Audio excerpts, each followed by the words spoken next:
WIIFTBP and WIIFTBP.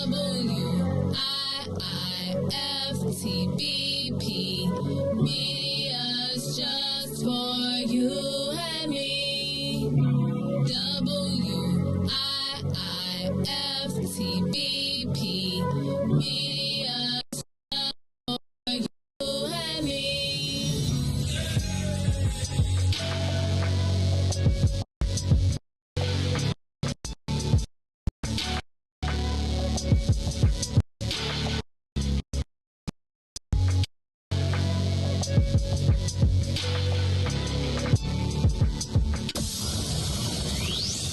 Shop at Black-owned and operated Solo Beauty, where you are appreciated and respected. Located at 8158 South Cottage Grove, Solo Beauty can supply all of your black hair care needs. Solo Beauty is open from 11 a.m. to 8 p.m., Tuesday through Saturday. Jackson. If you could make up a social media holiday, what would it be? Randy said National Don't Let No One Put You Down Day. No one. What you gonna do? So when they say something crazy, you slap them? Be like me said. Remy said a Jukathon Day. Man, we're about 60 years old. I be done had a heart. You gotta get your heart rate up. Okay, not that far. Yeah. All right, Mario said my favorite one. My friends and I do what we call National Call Off from Work Day. As a business owner, I don't. You don't like that, yeah? I don't like that. Because I'm the boss of this thing. We got Marcus Garvey Day from Remy too. Oh, Marcus Garvey Day. All right, what will we do on Marcus Garvey Day? Call off from work. I'm going to need you to go ahead and come in tomorrow. That would be great. Okay? Yeah, right. Every black holiday has something to do with calling off from work. You're cool. I'm out. About National Join a Positive Black Organization Day, because I don't want to be recruited. I don't want to be recruited and the brothers be like, thank you. Thank you. How about National Tell White People the Truth Day? Tell them how you really feel. You can't handle the truth. Why don't we call that National Black People Get Locked Up Day? I'm going to tell them there's an African-American man threatening my life. Hello. The most dangerous show in the morning. No. Ooh.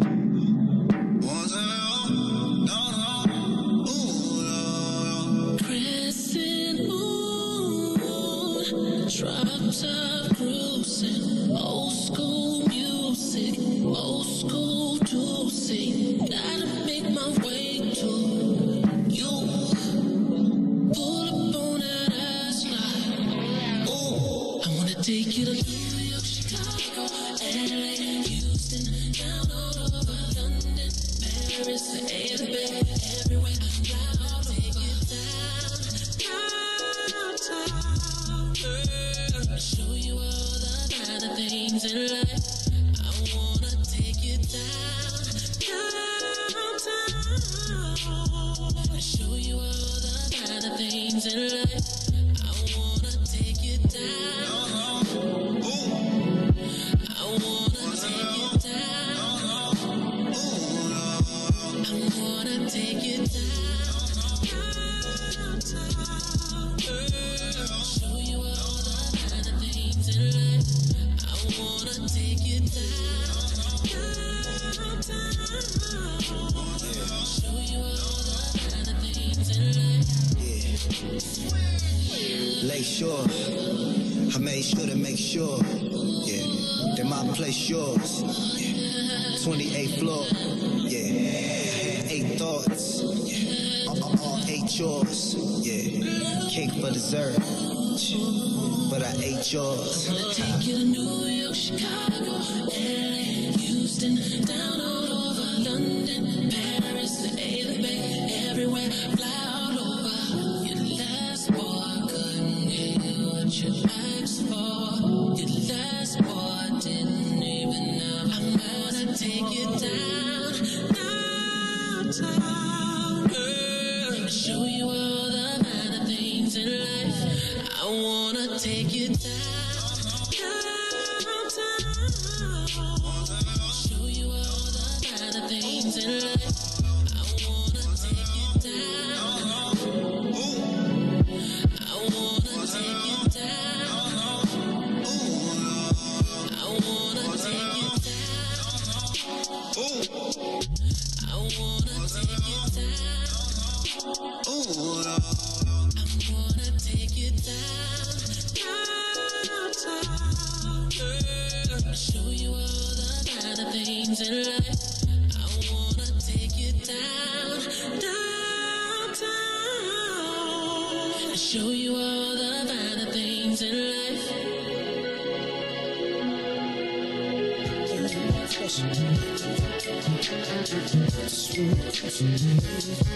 Yeah, man. Ideas, man. You don't have to find me. I'm walking right behind you. It's so clear to see that you wanna be free. You don't have to find me. I'm walking right behind you. It's so clear to see that you wanna be free. Let's go. Standing my ground, I can't mess around.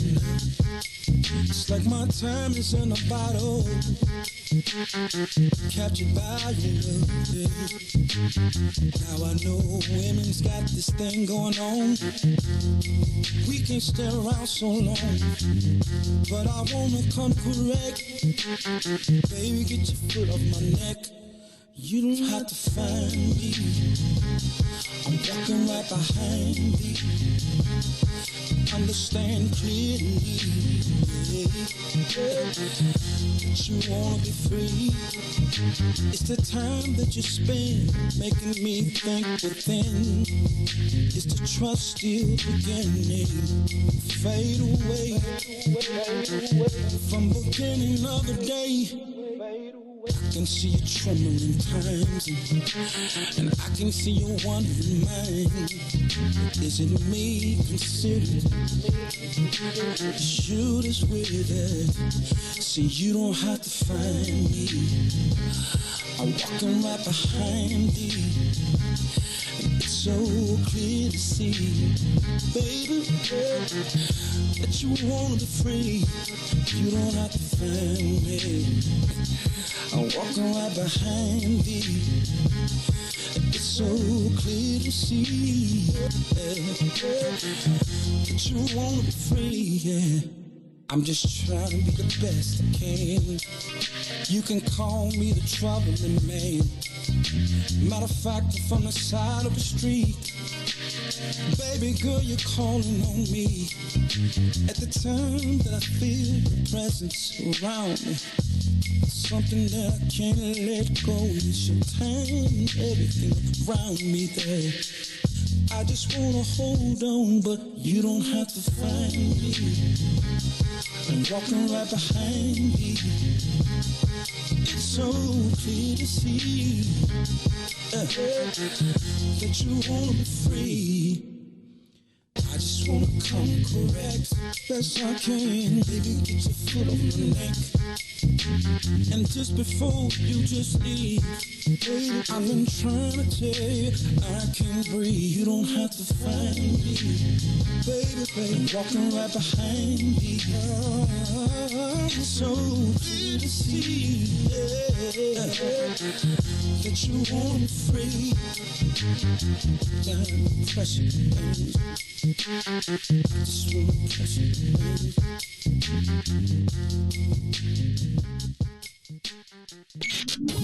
WIIFTBP.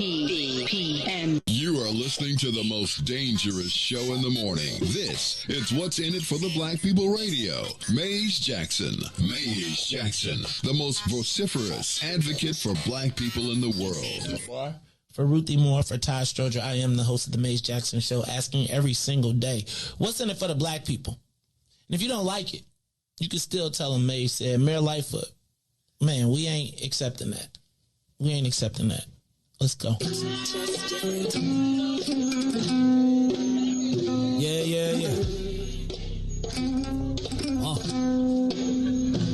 Let's get down to business and go ahead and address the facts, man. Lightfoot seems more lesbian than black. Rahm Emanuel's another case. He was just as tired. 50 closed schools left much to be desired. Police had Anjanette naked on that body cam. They suppressed the footage so it couldn't touch a lot of hands. Reminds me of that 16 shots in that cover up. Both of them similar, so I went and dug it up. George Floyd killed, a lot of riots happened in the town. Southside burned and they wouldn't let them bridges down. Grandmother sick, need a prescription and plus a couple groceries. You gon' have to travel just to get it now. COVID-19 out here shutting all the business down. Not enough SBA loans to even give around. So many failed businesses that you can put them in the pile. If you don't survive the pandemic, it's gonna sit you down. We sing, dance, play ball, entertain, and crack jokes. Government infested black neighborhoods with crack smoke. System that milked us so bad, we got lactose. Still trying to find out what's in it for us black folks. We sing, dance, play ball, entertain, and crack jokes. Government infested black neighborhoods with crack smoke. System that milked us so bad, we got lactose. Still trying to find out what's in it for us black folks. Shout out to Willie Wilson, hope one day you get to send it.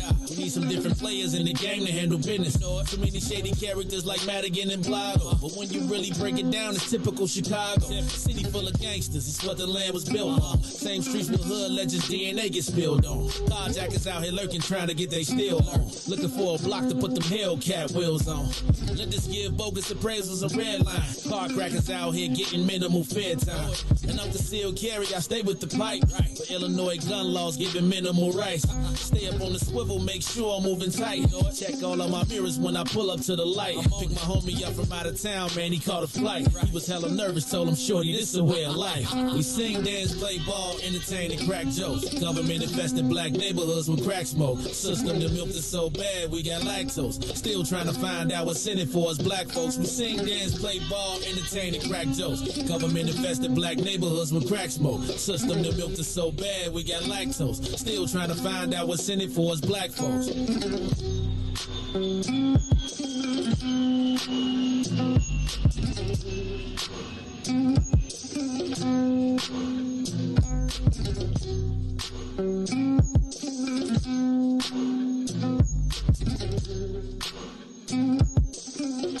Wake up, Chicago! Wake up, world. This is the Maze Jackson Show. I'm your host, Maze Jackson. Got my co-host in the building, Miss Ruthie Moore. Ruthie Moore, how you feeling today? Yo. Uh-oh. That's the in-between Monday. It's Monday. It's a Monday with a smile, though. It's kind of warm outside. It's you know what? I base my mood off the weather. Oh, shoot. I know. Oh, Lord. I know. Oh, Lord. So cold. Ruthie, so cold. Oh, Ruthie, now when it get cold outside. I may be going to have to have some conversations. Good Lord. You trying to zoom in? You know, Ruthie already making like Zoom requests and stuff, talk about some, why we even got to come in here? You know it's technology. We don't have to be up in this place. We could just do some Zoomery. Just hologram me in, man. No, Ruthie, no. To tell you, we got to get with the times. Ruthie, that's the problem with the times. Y'all so daggone electronically connected. You know the world of work is remote. That's the problem, though. No, it's not. That's not a problem. That's why people ain't got no damn friends. Everybody want to stay home, don't want to be social, don't want to have good old time. People want to be social, just probably don't want to be social with the people at work. Oh, okay. I can honor that. I could definitely honor that. All right, Reis. Ruthie. Well, let's do this. Let's say what's up to Reis too, because he in the building, Mr. DJ Riis the Ruler. Mr. Business in the front, party in the back. I done got the screens all mixed up. So please put him on camera. Hold on, because Reis. Put him on camera. Hold on. Let me switch up, because Reis will be next thing he'll turn his camera off and talk about something. See, there you go. See, already ready. All right, y'all. It's the Maze Jackson Show. DJ Riis the Ruler. How you feeling? Hey, man, that don't sound kind of right. I had a weekend, but I'm blessed by the best. The rest. I just been moving, but I'm good, man. I'm good. I'm like Ruthie. Today is Monday. Early. Yeah, it feel like I was just here. Early in the morning. It feel like I was just here. Like I was like, is it Friday again already? Like, was you just here? Yeah. Was you here yesterday? I'm here every day but Saturday. Hey, man. Dang, that's a lot of days. Every day but Saturday. Okay, so we're going to want to cancel. Reis want me to fire all the Sunday people. I'm going to tell all the Sunday people they fired. You got to hologram yourself in, Reis? Nah, he can't hologram them buttons, man. Yeah. I bet there's a way. I bet you better not even think about it. No, Hey, Reis, well, let me let you know we appreciate you, man. Did you work 3 jobs this weekend, too? How'd you do it? What'd you do this weekend? Did you do only two? I was like, dang, you know what? And that's probably only 2, because I was like, yesterday, we got to take a day off the Bears, Joe. I'm like, y'all done ran me all the way into the ground. All the way. And then I had to drive. My son was driving this weekend, so, I was amazed. Yeah, he got his permit. He already 16. Ooh. And it's like, the problem for me with the car is that it's like once they got the car, they gone. Babes, I got an idea. Uh-oh. You should let me and Reis do these like scenarios. No. Think of this. We could do them in the parking lot. We ain't got to be really on the streets, but you should let us like role play some stuff with your son and put him in these high pressure driving situations. You should have seen him when he hit 290 yesterday. Right, we're going to start him right now. Be like, listen here, if you stop at a liquor store and it's gas station. That is not what I was talking about. See? The gas station, you go to another one. That is not what I was talking about. Right here next to this gas. Well, let me tell you. Actually, it is a chat. It's tough watching him, because it's really like my daughter was different, because she was just a zipper around her, mover. You just knew she was like, look, yo, as soon as she was like, get me in the car, let me do it, let me go, let me blah. My son is super chill. And it's like, he been used to he don't really go a lot of places. He ain't like kicking. If it ain't the gym, he ain't really like super like trying to get there. Mm-hmm. It's like, now if it's the gym, he'll be, and really I want him to have the car so he could go to the gym. So I don't have to get up, so he can unlock the door. Y'all can run up and down that bad boy all day long. But Ruthie, I will tell you that driving with him, and then you should have seen him. So we did Lakeshore Drive. I was trying to ease him up. Then when we made that turn and we hit 290 or something. 290. Well, I took him off though. I took him off because I thought it was gonna be Bears traffic. So I said, let's pull off at 39th. So we took off 39th. We came around. We stopped here. We checked in. We just missed y'all, apparently. Right? We had just missed y'all from leaving here because you know how you can feel the heat leaving the room? Like you can still smell. What time did you make it in here? I don't know exactly what time. Like maybe, what time was it? So maybe 10:30, 40-ish, something like that. Yeah, we left about like. Right, like somewhere between 10:30 and 11. Yeah, we left like 10:15. So I could still smell the presence. I'm sorry about that. You had gas. Yeah, I was no. Reis. Actually, Reis be coming in here. Reis is one of them almost fill up the room smell people. You know how some people that they leave and it be like the room stay with whatever they brought. Riis got like it's like just when you think it might be too much, it be like, all right, it went away. So Riis has mastered the in between. So I could tell y'all was here. Then I could feel the spirit of the Lord was in the room. You felt the spirit. I could felt the spirit when I came in church Chicago. I felt a little vibe a little earlier because it was I did, I don't. Hey, that was my frat brother in here yesterday. Did you look Donnie Maxey? Oh, really? Yeah. Pretty cool guy. Donnie is a cool guy. He, I was like the old school, like when the world was changing and they would all be mad at me because I'd be like, wait, hold on. I come in the room tearing stuff up like, hold on. Oh, you didn't check your cheddar day, huh? Huh? You didn't check your cheddar day, huh? Why? Oh, man, I don't know. I'm just saying. Oh, I saw it in the chair. I'm doing like Riis. I ain't turning on my camera. Nope, I seen it. Look, they tried to give me 2 shirts so I could act like they didn't play me. They like, it's 2 weeks in a row. I only got 1, so. Right, you got the first one, though. It's like everything else is like, yo. Oh, man. Like I feel like if it didn't, did they send Ruthie one? That's Ruthie's. Is that Ruthie's in there? No. Bennett ain't in it. Okay. You see how you do it? I don't got no expectations. See me either. Aim low, you won't be disappointed. Oh, that would be cool if we all had one though. That would. We wouldn't all wear it on the show at the same time though. Now because we came from, man. Oh, see, look now. I'm turning my camera off. I'm do like y'all turn my camera off. I'm gonna do like y'all millennials. Nope, ain't no camera time. All right, y'all. This is the Maze Jackson Show. I'm your host, Maze Jackson.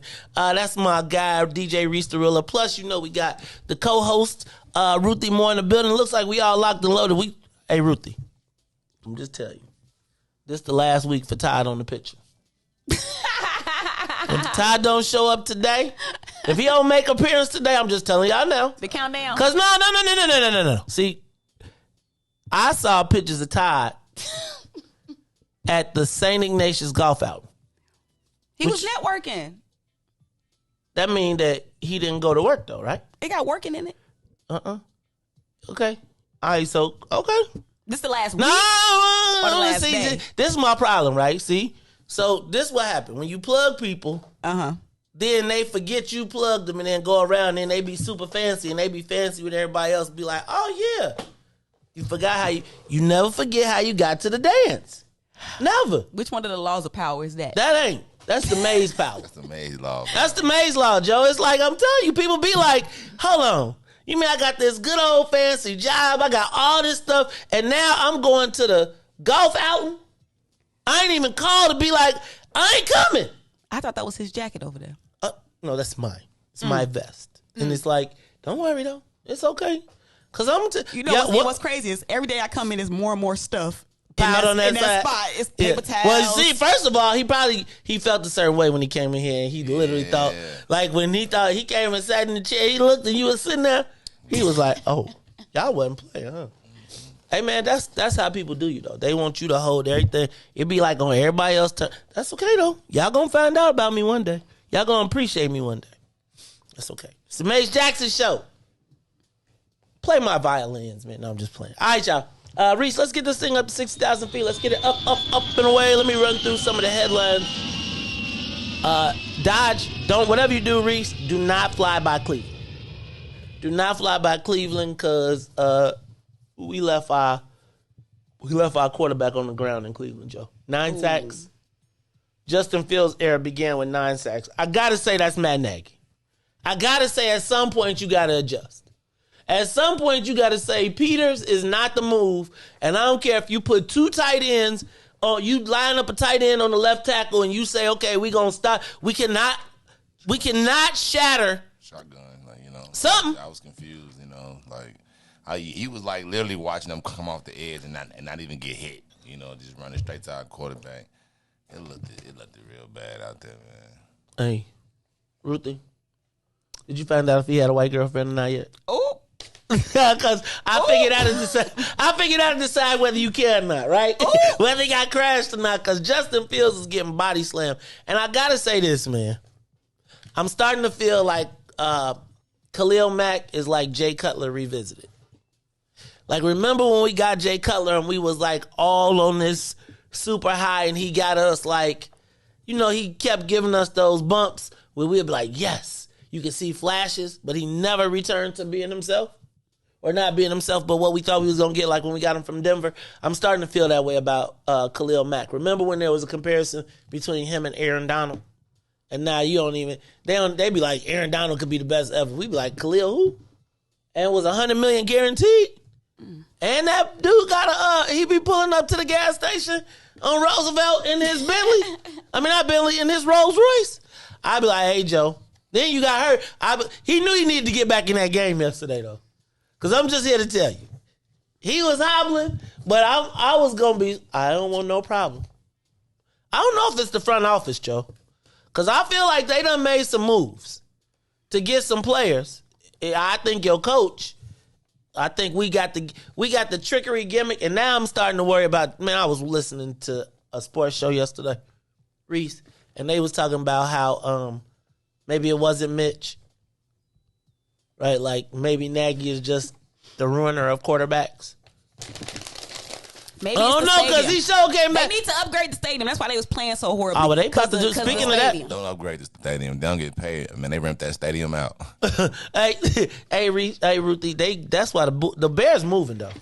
Like if I was the Bears, I'd move. I'm just saying. If you've ever been to like a sports stadium complex, like where they got everything, like if you go to Dallas, you'll be like missing out. Oh, wait. You mean I don't have to leave to go to dinner? The Bears just trying to get sports betting. Well, no, but no. They need more than sports betting. I'm with you. That's what they want. What's the future? The future is, think about how these black people during the uprisings almost shut down the NFL. Almost shut it down. They can't rely on y'all. So they like, what's the next thing? Sports betting. I'm with you on the sports betting, but I think it's it's about to be virtual. NFL gonna be, it's all gonna be virtual. People gonna be doing video gaming instead of watching NFL, and they gonna be sports betting on it. Market. I said it. Telling y'all what it is. It's sports betting, video gaming, sports betting. My son be sitting around watching people play video games. I be like, wait, hold on. Just wait until sports betting catches up with it. Hold on. You mean to tell me you're sitting in your room watching two human beings play video game like it's a sporting event? Okay. But high schools are now starting to have teams. And they're saying colleges are recruiting. HBCUs and all colleges are recruiting teams. Ruthie, I don't doubt you on that. When it comes to the technology stuff, I got to watch you. Because, you be, just like when you sent me that article, I was snoozing on your little article. It was long though, right? No, Ruthie, it really wasn't long, millennial. It was more than 180 characters, but it really wasn't that long. Oh, my God. God, don't get the kids a copy of The New Yorker. They'll be like, what do you mean 15,000 words? I'm not reading 15,000 words. This is untenable. Ruthie was like, it was kind of long. I was like, I was looking for more. I'm trying to find it in between the articles, and you like, it was long, right? No. I was like, give me more. Oh, God, Ruthie. But that was from like 2011. It was kind of old. Oh, so they know what's up now. Okay, Ruthie gave me a, like, Dad, I don't appreciate that. That's crazy. How about, did you see Nancy Pelosi was in town yesterday? So everybody went. I didn't get a chance to ask Carrie if she asked him about the Haitians. But I did ask on Facebook yesterday, did anybody ask her? Alderman Jason Irvin said he did ask. Someone did ask about Haiti. But he just put yes, period. I need the answer. What y'all asked? And what did she say? Right? Because it's like, here go my thing. I think she has a standard answer for Haiti. Mm-hmm. It's a terrible tragedy what's happening in Haiti, and we are allocating resources across the federal, and we're moving very fast, and we're working with the Black Caucus to ship them ninjas back to their own country. That last part. Right. It's like everybody like, look, did you get your selfie? I'm sorry, I'm probably going to be in trouble for that one, but I'm just telling y'all, it's like, the reason these people don't be doing nothing is because they be like, how can I feel good about myself? Mm-hmm. Let me go find some black people. Oh. Like, seriously. How you feeling today? You okay? I'm feeling good, man. I just feel like Ruthie. I'm running out of time. You just over it. I'm just over all of it, right? Like it's like the stuntery, the whole like everybody is just like it's like P versus Rain. I don't ever want to live through that comparison. Oh God, because if somebody was peeing up, let me stop. Ruthie, this is just. I'm with you though. It's like at this point, it's just like it's like, and I'm not tripping because I will put the picture in my book to say I did it. But like real talk, if y'all come in here to like you whipping me up about the Republicans and the Democrats and the whole like I done got my butt kicked more in this town by Democrats than any type of anything nationally that done ever happen. I have. And it's like the black people, I be like, these black, we be taking pictures with the white people, and they be like, look at me, I was visiting the natives. They like taking safari pictures and we take it like, look, man, please. Safari pictures. I'm saying. Hey, some of them be big game pictures. Speaking of safari, speaking of safari pictures, Jersey had her birthday party. How old is she? 1. She had the Jersey's Wild One party. Let me just tell you, that grandbaby of mine. Whew, I gotta show y'all some pictures, and my daughter clearly got her dad's sense of stuntery. Cause that party, I was like, what? Who? You hired a decorate? What happened to cake and ice cream and the tricycles on the round and round at McDonald's? Oh no, Ruthie. What, no play, huh? Ruthie. This was like Instagram worthy. Oh, you gotta show me some pictures. Okay. It's the Maze Jackson Show. Look, let's take a quick break and then we're gonna come back and we'll talk some more. It is the Maze Jackson Show. Maze, Ruthie, and Riis will be back. The Maze Jackson Show will be back after this break. WIIFTBP.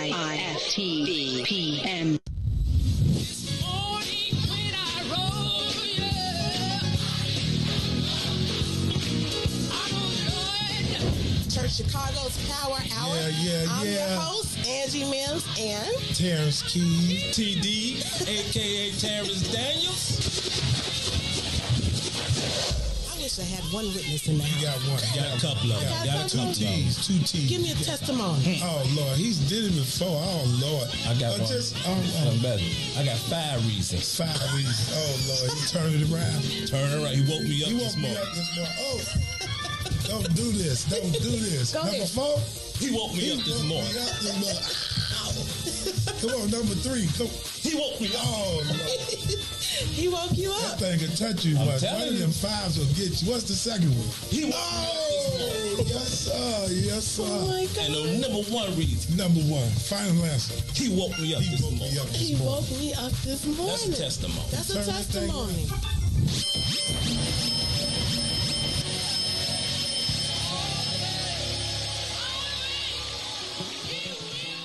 And now, traffic and weather.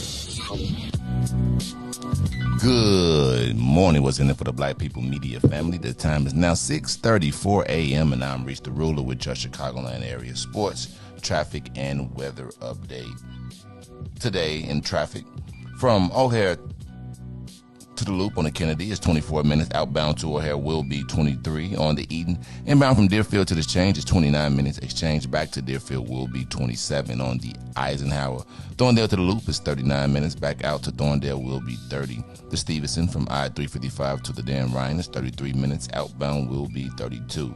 The Bishop Ford from I-80 to the Dan Ryan will be 41 minutes, 29 minutes back out to I-80. The Dan Ryan is 21 minutes to the Loop, 16 minutes back out to 95th. DuSable, Lakeshore Drive, 7 minutes on the south side of things. That's 55th to Jackson, as well as Jackson to 55th, and 8 minutes north.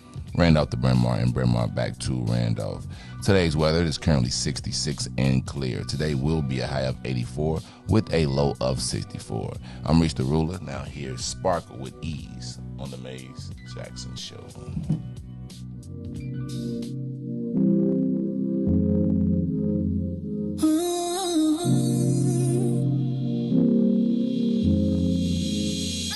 You see me, you see him, my best friend. He hold me down like ankles fighting the waves. A partner to my crime, yeah, I do time. Till I'm with you, I be counting the days. Yeah, ooh, been through so many things, but we always get through. Yeah, ooh, it ain't always perfect, but it's worth it.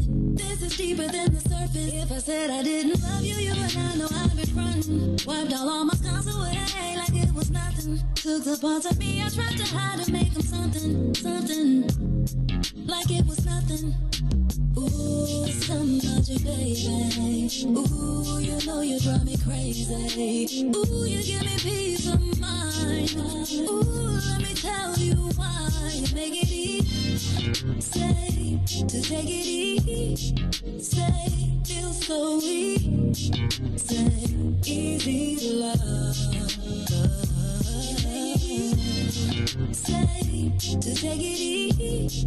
Say, feel so weak. Say, easy to love. I never thought that I would give it to you, but now I don't think it's the time. I won't do it. I think it's cause the way you talk to me, know how to say it without making me feel little. You're gracious even when you pop off on me. When you get done, I got a little something to drop off on you. Because you earned it with the time you took to put it that way. You got me liking to get put in my place. If I said I didn't love you, you and I know I've been frontin'. Wiped all my scars away like it was nothing. Took the parts of me I tried to hide to make them something, something. Like it was nothing.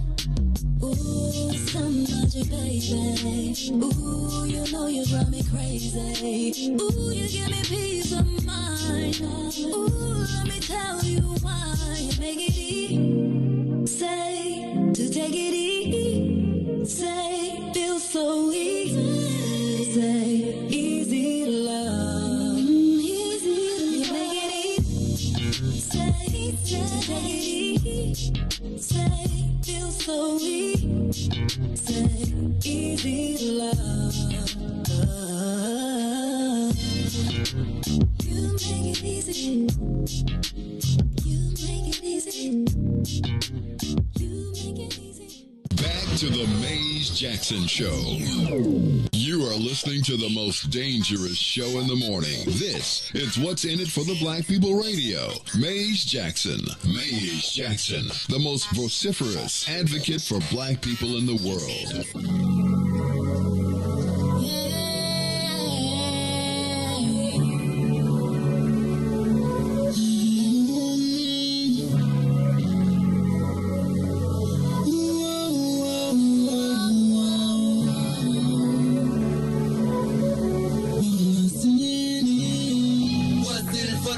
People, cause economically we are not equal. Waking up to lies, can't toast no more. I told y'all, yeah, this a dangerous show. Don't go to church if you ain't trying to help us. Don't even try to be around and can't protect us.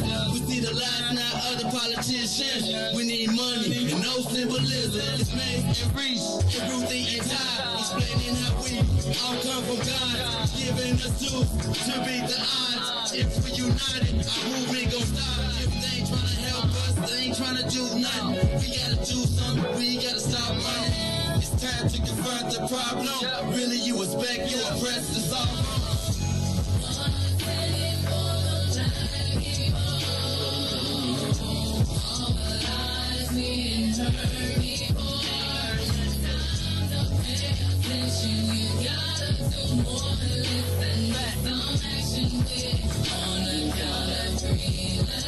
Wake up, Chicago!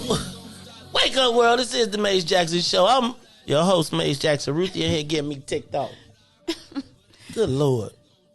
I was like, we shall overcome. Well, okay, Ruthie.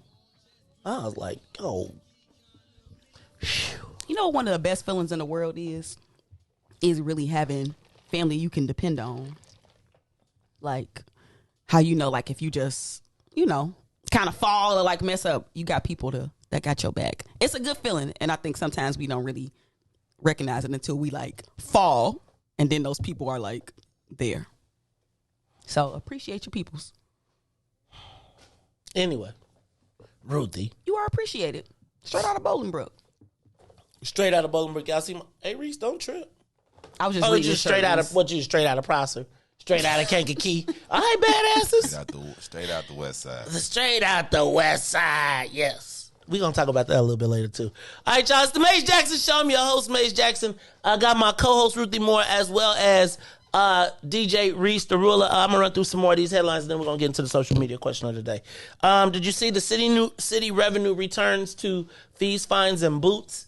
We are up. I saw it. I saw all the boots. 71% over last year. We're going to talk about that at 7 o'clock because what would you say if I told you that up to this point, the city's made $42 million off of tickets? And that's only half the year, which means that almost $100 million on ticketing. I can believe it. I done paid a little bit into that. But wait till you see the boot list and who gets booted. Because that's really an interesting, and it's so ironic in this equity and inclusion era during Mayor Lightfoot's phase. And I almost feel like, y'all, reading that article was like, back to business as usual. We're going to restart and pretend like nothing happened. We're going to talk about that. Northwestern suspends Greek life for 3 weeks. Apparently members of the APES, that's AE Pi, and SAMIs, the Sigma Alpha Epsilon. Can't remember which they were, but the APES are a Jewish fraternity, and the SAEs, they're white guys. They're like the classic white guys. They're the white guys that be singing the hymns downstate, down south, and all of that good stuff. You know, that be like "Return to the Rebel Flag" and all that good stuff. Gotcha. Well, apparently at Northwestern, both fraternities were accused of placing drugs in drinks, drugging women during their parties, and so they suspended all of the Greek life. I was just talking about this yesterday, about going through the list of things that I told my daughter when she went to college about what to watch. It's really weird because Ruthie, I feel like that is so, okay, you're going to say it's right, but I feel like that's like straight rape. Like, I feel like I don't even know who condones that, right? Like, it's crazy to me to think that let me just say this. There's never been a time when I was in college, for the most part, that I was not hunting, right? And I might go to the bar. In college, I wouldn't buy you no drink. I might make you some influence, right? We might make some Sigma influence, or, all that stuff. But never, ever have I ever been in a place where somebody was like, ooh, I got an idea. Let's drug the chick. Let's give her these things and then get it. And that's crazy to me. And the thought that anybody even thinks like that is just unbelievable. I do think, now I'm not going to lie, I do think that many fraternity parties, the special drink is loaded, right? But I think people go for the loaded special drink. And if that happened, but I also feel like I just don't know that. I'm not even saying I know that's wrong. I don't know that drinking and kicking it and being wild at fraternity parties and sorority parties is something that needs to go away per se, because I do think it's part of the college experience. The whole concept of date rape, the whole concept of drugging, or it's like that whole, y'all have blurred the lines, quite frankly. Because I think I was listening to Reis's show, and the girl was like, hey, it's going to be a pill. You come to my house, it's going to be a pill in the drink, so you better check what you're drinking. And I was like, wait. You mean to tell me that I could potentially come to your house, have a drink at a party, and in that pill you have deposited I don't even know what kind of pill they was talking about. Y'all done messed up the game, you damn millennials. I think telling somebody you're doing that versus not telling them makes the difference too, though. Wait, do people go to parties and put a pill in and everybody be like, pass this and drink it? People be drinking water. Water? I mean, you insert the name of the drug water, and then put water at the end. Like Molly water, take the Molly, put it in the water, turn the water blue. But you know what? With the Northwestern thing, because if you look across the country, there's it was at another college. There was protests related to this same very thing. So there's like a movement that's happening against rape culture, particularly on college campuses. And if they got caught the way that they got caught, that means they probably been doing it and they just ain't been getting caught. Right. Because that seems like a systemic cultural thing that they've been doing. Yeah, I do think so too. I think you know what it makes me think of? What's the movie where Remy went crazy? What was the college movie? With Ice Cube, Busta Rhymes. Remember? And old girl got in there and Remy got Fishburg and what is it? Higher Learning. Higher Learning, and the girl got See, you know what that is, Ruthie? Higher Learning. Yeah, I've seen it. You saw it. Okay. What else we got on the list? Chicago rally for the Haitian immigrants at the south border. Shout out to Patrick Brutus and all of the Haitian groups that came together to organize a march. I was thinking maybe they should have invited her to. Nancy Pelosi should have stopped and talked to her while she was here. I know I'm just a pain in the ass. I'm sorry. Shout out to Patrick for organizing that and standing up for his community. Hey, yo, I'm just telling y'all, though, y'all got to get it right. Y'all got to get it right, because I'm telling you, we be in this conundrum. You know, people be sitting back watching, be like, those dang on A doses. Now it's H doses. Now it might be Hados. What's that? Haitian American. Oh, got it. Haitian Haitian American Hados. This is a coalition. We need a Hados coalition. But we got to figure out what we getting out the coalition, though, right? Because you know, brother. Somebody said you don't see too many. I haven't seen too many other people standing up for this. Like, why we running up the hill and they not? That's why I was glad to see Patrick had that rally yesterday, because it sure is kind of quiet in the Haitian community. But you know what? You know who I need to step up? I need the Latino community to be stepping up for the Haitians. They were speaking up for the Haitians on TV because they want to keep them in the immigrant group, not the black group. They was on Channel 11. That's what I'm saying. See? How y'all be doing? All right, I'm going to leave that be. How about this one? The police riffed over the Serenity Broughton. Did you read that story? About how the police didn't charge, and then they uncharged the guy who they said murdered the 7-year-old girl. Remember, it was the two girls this summer over in Belmont Cragen. One got shot, the other one got killed. They were their mom was putting them in the car. Oh, yeah. Okay. Well, apparently the police wanted to charge someone and then went around the state's attorney to do it. And then they uncharged. The state's attorney had him uncharged. Mm-hmm. Now, the guy that they charged was at home on house arrest, but now they can't find him after this shooting. It's crazy, man. How about the Chinese move on Bridgeport? Did y'all see that? The Chinese said that they want Bridgeport. Mm-hmm. We gotta talk about that. Now that's gonna be interesting to see. If Chinese, I would be interested to see, will the Chinese be able to take Bridgeport? So just so you know, the last time the Bridgeport crew ousted one of the Eddie Acevedo in exchange to make his district, which was once a Latino district, into a Chinese American district, and they put Teresa Ma in that spot. Oh. Now, that was the deal, though. Like, they gave up the Latino who was part of their HDO creation, and then now they're on the block. So the same thing they did to somebody 10 years ago, now the Asian Americans are saying, why don't we just take this whole Bridgeport? Could you imagine if Bridgeport became Chinatown? Yes. Oh, we're going to talk about it. It's very close. We're going to talk about it. Because you know what? It's so funny. And what we're going to talk about is... Culturally, no, though. Culturally, no. Here's what I'm thinking about. I'm thinking about, when I think of Bridgeport, I still think of Leonard Clark. Who's that? Oh! Leonard Clark was the young black man who was riding his bike through Bridgeport, and the white guys from Bridgeport chased him down, beat him down, put him in the hospital. Dad was like a mobster, the whole thing, but it was like the whole who's who of... I remember that. Okay. Remember that name. And then they beat him down, and then it was like, oh, we didn't mean to be... Like, it was a classic... Man, you know what? We're going to talk about that. We're going to talk about the changing dynamic. Like, where you grew up, is it still the same? Like, if you grew up on the west side, is it still black?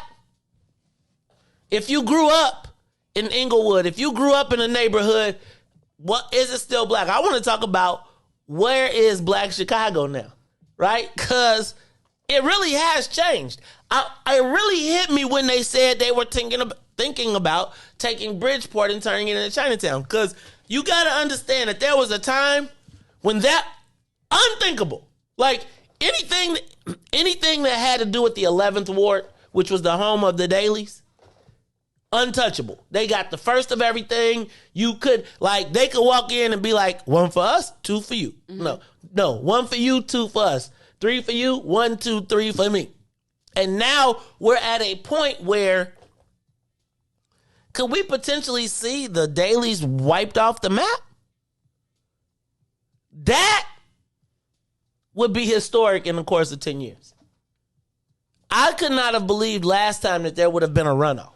Mm-hmm. Like that in the stronghold, in the daily stronghold, that there would have been a runoff. Like you would have never been able to convince me of that.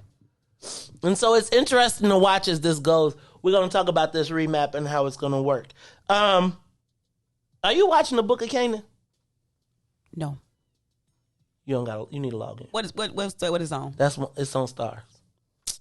Yeah, let me get your login. Okay, I'm gonna get you my login because you got to check that out. Book of Canaan. The Book of Canaan. Are you watching Canaan, Riis? Hey Joe. Of course. Hey Joe. 50 Cent done. It's 50 Cent. 50 with this Power Universe. He done came up on something. Remember I told you I wanted to see some black gangster like, and probably that's probably part of our problem. I actually like the other one that he just released yesterday too. BMF? Yeah. I thought BMF was interesting. It's going to grow on me. I feel like I ain't necessarily like the Michi character yet. But anyway, just more stuff to watch. But I was just thinking, we pumping more in black mob stuff. Meanwhile, see, white people going to think that's all us. And then they going to be like, shoot him. But I just got to tell y'all got to watch the Book of Canaan. Yesterday was crazy. Hey, man, if you did not see it, and you want some good television to watch, it's a lot of learning. Man, Canaan is whack though. He is whack. He is a bum. The dude that 50 Cent was. Did you watch Power? Mm-mm. Oh, Ruthie. I'm really missing out, huh? Ruthie. Yes, you are. I'm just not the biggest 50 Cent fan. Me either. But I'm just telling you, it's great to see the black gangsters finally be able to win somewhere. But he really ain't. Okay. I know he's soft. It's just hard. It's just difficult for me to believe. It's just not believable. He's enough. not, but it's not him. But I see him, and I'm just like this. I give it a chance because y'all are really hyping this up. Hey, that Book of Canaan, I be screaming at the characters like, you stupid. I can't stand you. Go ahead. Like you probably a Blanche watcher. Like, man, like you got some good watching to get in. Like, yeah, you got so a lot of. And if you haven't watched any of the Power, TV make me sleepy. It's just something that is literally it's just difficult for me. You watch TV with the lights on or off? Off. Oh, well, that's why. Ruthie, I always be like, I try to make the movie like the movie theater, because you got the big TV, so you be trying to make it like the movie theater. But at the movie theater, 30 minutes in, I'm out. Sleep. I sleep through the best movies too. I slept through Respect. I paid $20 to watch that. $20. Carrie was like, oh, it was good though. The movie costs $20 now. Instead of going to the movie theater. Oh, look at you, okay, millennial. Okay. Movie. Man, okay. Okay, well, you gotta watch. Well, it ain't. What's beautiful is that it's jukebox. See, and then when I told you I just found out the jukebox was the jukebox from. Why do you? So, I didn't realize. I was just now starting to connect the dots, though, right? Like, because I've watched the movie. I mean, I watched the Book of Canaan, thinking about Canaan, but not really thinking about all the other characters. And then, because Jukebox wasn't super prominent. Right. She was only like one season. Right, she was only in one season. Now, she was ruthless in the one season. And something about how she played this role now, she seemed like a weirdo, but I guess that's the whole point. Yeah, that's how because if you really think about when you see her character on Power, she, that's really how she, like, don't trust, what I'm saying? Killer be killed, like grind. And she was a cop too. Yeah, but but now, as you can see, you can probably see now how she becomes like it's time to it's unfolding right now. You can see the metamorphosis. Well, what I was thinking about, we're gonna talk about this too. Is did y'all watch Wonder Years? Did y'all like the Black Wonder Years? I didn't like that. I didn't like it. First of all right. So are you watch? No, Ruthie. Oh, that make you sick too. I'm feeling my type of way about Lee Daniels. I just, it's hard for me to get over things and support and watch stuff when I feel like people ain't right. And I don't like how he did Monique. I don't like how he tried to do Dame Dash. I don't like him either. I don't like how he turned everybody gay. And I'm just waiting to figure out when they gon'. Somebody was gay in Wonder Years? Not yet, but somebody is clearly going to be struggling with it's gonna come. You know it's coming. You know they're gonna be. That's TV now, and I don't want to say I hate it, but that's TV now. Yeah, but my point is they're gonna make it. They're gonna weave it into the storyline of the. They didn't do it to the white kid story. They're gonna weave it into ours, and they're gonna make it all good. Now, I didn't like the Wonder Years because it was like, okay, can I just tell y'all? I grew up in Bolingbrook, and it wasn't them big old kumbaya moments where everybody came on the field and was like, oh. During that time when Martin Luther King died, right? Mm-hmm. Like the white folks wasn't like, see, it's like, I feel like Wonder Years now is about to make it, Wonder Years now is trying to repaint white people in that history. Right? So let me give you Black Wonder Years. Let everybody watch it. And then let me tell you that white people weren't all that bad during that time. We were coming together no, we wasn't. Stuff was burning. So now you going to throw a rock at the... I'm a Don Cheadle fan, but when I saw Don Cheadle in that movie, in the series on Showtime, and he had to give... Matt Damon what they call it for the ladies when they, top. Something. I don't know. You figure out a millennial safe word, but some kind of way, part of the movie, when Don Cheadle, it was the ultimate make you wear the dress, right? So there was this scene where, and I used to super love Don Cheadle. I can't remember the show where he was the consultant on Stars, not the one where he's the dope fiend. So anyway, y'all remember the scene where it was like he was trying to close the deal, and the whole joke was about how in Hollywood they got to take your masculinity for you to go. And so Matt Damon was like literally in the show, it was like Matt Damon said, "Come over, hey man, just get on your knees and give it to me. Just do it. Just get on your knees and do it and give it to me. It's no big deal. Everybody does it in Hollywood." And it's like, and then it cuts. It's supposed to be a joke. No, it was a real scene because he was trying to land. He was trying to land Matt Damon as a client. And so Matt said, "You really want me? Do you really want it? Do you really want it? Then come over here and top." And then they don't show it, but then he like an hour, it goes black, and he come back and he signed Matt Damon. And it was like, yeah, Don. Now, when remember when he was Mouse in A Devil in a Blue Dress? That's where I was like, man, I swear Don Cheadle was the man. Then I'm going to tell you, Don Cheadle lost me in the midst of all of the Trayvon stuff, when he was like the whole Trans Lives Matter shirts in the middle of... That was Don Cheadle? Yes. And I'm not tripping, but it was in the midst of all these black people getting killed. Yeah, Don. And I like Don Cheadle because he's a great actor and all that stuff. But yeah, Joe, when he did that, I was like, Don. How you go... they took one of the most gangster characters ever. Because when he played Mouse wasn't taking nothing from no white people, no kind of way. Did you see Devil in a Blue Dress? Huh? Of course. Remember when he was Mouse? He was gangster. He was gangster than a mug. Okay, Beulah, he is a great actor, but I'm sorry, I'm not going on TV acting like I blue dude. That to me was, because at that point, Don Cheadle was moving into the what's them Superman? Not Superman. Iron Man stories, and he was becoming like he went from a regular superstar to like superstar, and he replaced Terrence Howard. I'm Illuminati. But you see what he had to do to replace him. But Terrence said, "I ain't going." Illuminati had to get to. You gotta. That's what. Yeah. Okay. See how Don Cheadle replaced Terrence Howard? I'm just telling you, Hollywood though. Hollywood. That's wild. Are you looking it up? Did you look it up? I don't even want to talk about it. You see it? Is it up there, Ruthie? Ruthie, but do you see it? Is it there? Is it something that? What does the headline say? What does the story say? I'm just looking on Wikipedia. What'd you put into Google? I just typed in Don Cheadle. And do it say anything about Don Cheadle and loving and Matt Damon? Anyway, there? Nope. Put Don Cheadle and Matt Damon. Showtime. Watch. It's the Maze Jackson Show. Y'all, we did not get to the social media question of the day, which is Riis. Give me the big voice first. It's time for the social media question of the day. At what age do you become about that life? Did you I wish you could have seen that. You was like, what is this on that paper? I really wish you could have seen your face. At what age do you become about that life? Then at what age are you accountable for that life? What age do you get out of that life? It's interesting because I put this up.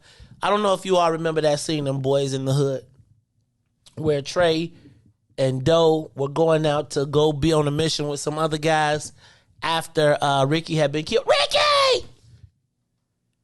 I was thinking about that in context to all the stuff that's going on in our neighborhoods. And I was going to say that I want to know, at what age is it possible for you to be about that life?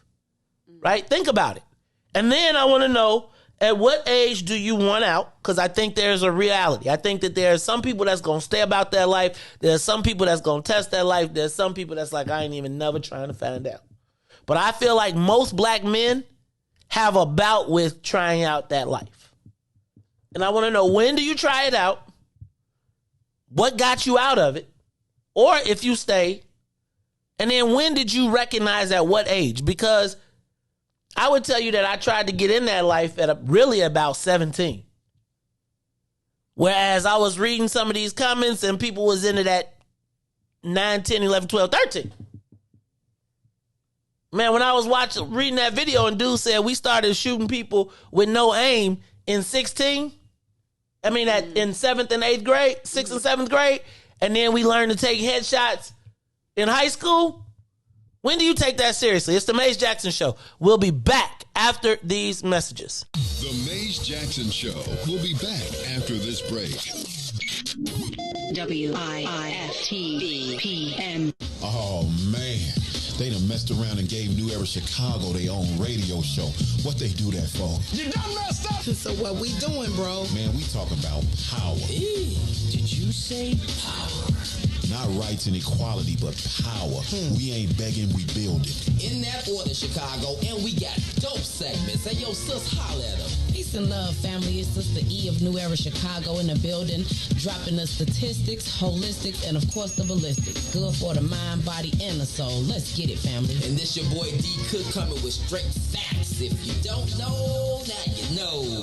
And this is your other sister, Omo Oya Music, coming in peace, love, and light, getting real with my people so we can quit with the bull spit. And this brother E, and I'm gonna wrap it up with the power surge. Listen, it's going down every Wednesday night, 5 to 6 p.m. Tell a friend to tell a friend. It's the Black Power Hour, New Era Chicago Radio on What's In It for the Black People Media. All power to the people. All power to the people. All love it. Yeah, I love being black. Hey, do this for my people. And now, traffic and weather. Good morning. What's in it for the Black People Media family? The time is now 7:04 a.m. and I'm Riis the Ruler with your Chicagoland area sports, traffic, and weather update. In sports, the Chicago White Sox pitcher Lucas Giolito will pitch Lucas Giolito will pitch 6 scoreless innings as the Sox beat the Indians 5-2. The Chicago Cubs will lose to the St. Louis Cardinals as the Cardinals extend their franchise win streak to 16. And the playoffs in the WNBA, the Chicago Sky, the number 6 seed, took on the Minnesota Lynx, number 3. The Sky will use balanced offense as they beat the Lynx 89-76 and advance to the next round. In the NFL, the Justin Fields era started yesterday as the Bears and the Browns were in action. Bad O-line and bad play calling will lead the Bears to a 26-6 loss. Now over to traffic on the Kennedy O'Hare to the Loop is 38 minutes. Outbound to O'Hare will be 23. On the Eden inbound from Deerfield to the Exchange is 44 minutes. Exchange back to Deerfield will be 27. On the Eisenhower, Thorndale to the Loop is 56 minutes. Back out to Thorndale will be 37. The Stevenson from I-355 to the Dan Ryan is 49 minutes. Outbound will be 32. The Bishop Ford I-80 to the Dan Ryan is an accident, so that's 75 minutes. 29 minutes back out to I-80. The Dan Ryan is still 21 minutes to the Loop. 16 minutes back out to 95th. DuSable Lakeshore Drive South is locked in at 7 minutes. 55th to Jackson. Jackson back to 55th. 8 minutes north. Randolph to Bryn Mawr. Bryn Mawr to Randolph. Today's weather, it is currently 66 and sunny. Today will be a high of 84 and a low of 64. I'm Riis the Ruler. Now here's Valerie on the Maze Jackson Show.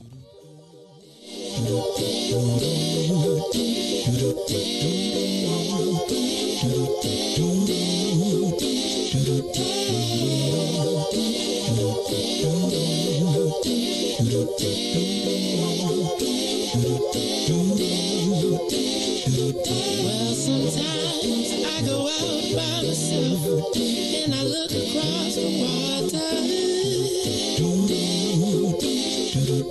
and I think of all the things what you're doing, and in my head I paint a picture.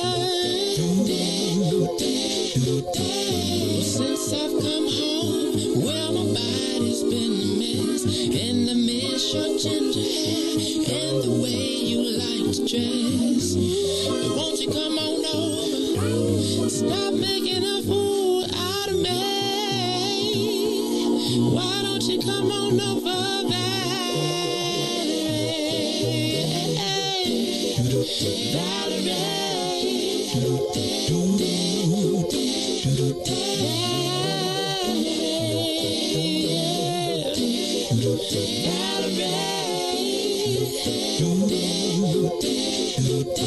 Did you have to go to jail? Put your house on up for sale. Did you get a good lawyer? I hope you didn't catch a tan. I hope you find the right man who'll fix it for you.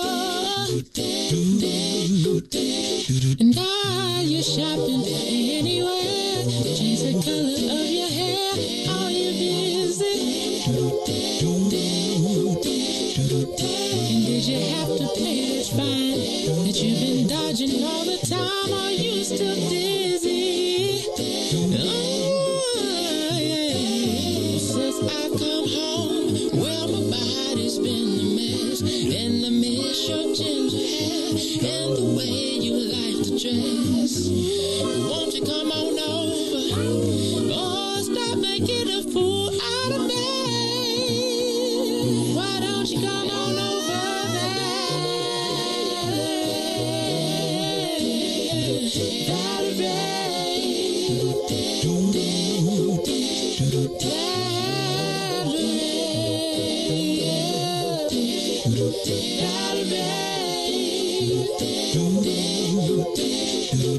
Well, sometimes I go out by myself and I look across the water and I think of all the things what you're doing. In my head I paint a picture. Since I've come home, well, my body's been a mess, and I miss your ginger hair and the way you like to dress. Won't you come on over? Stop making a fool out of me. Why don't you come on over there?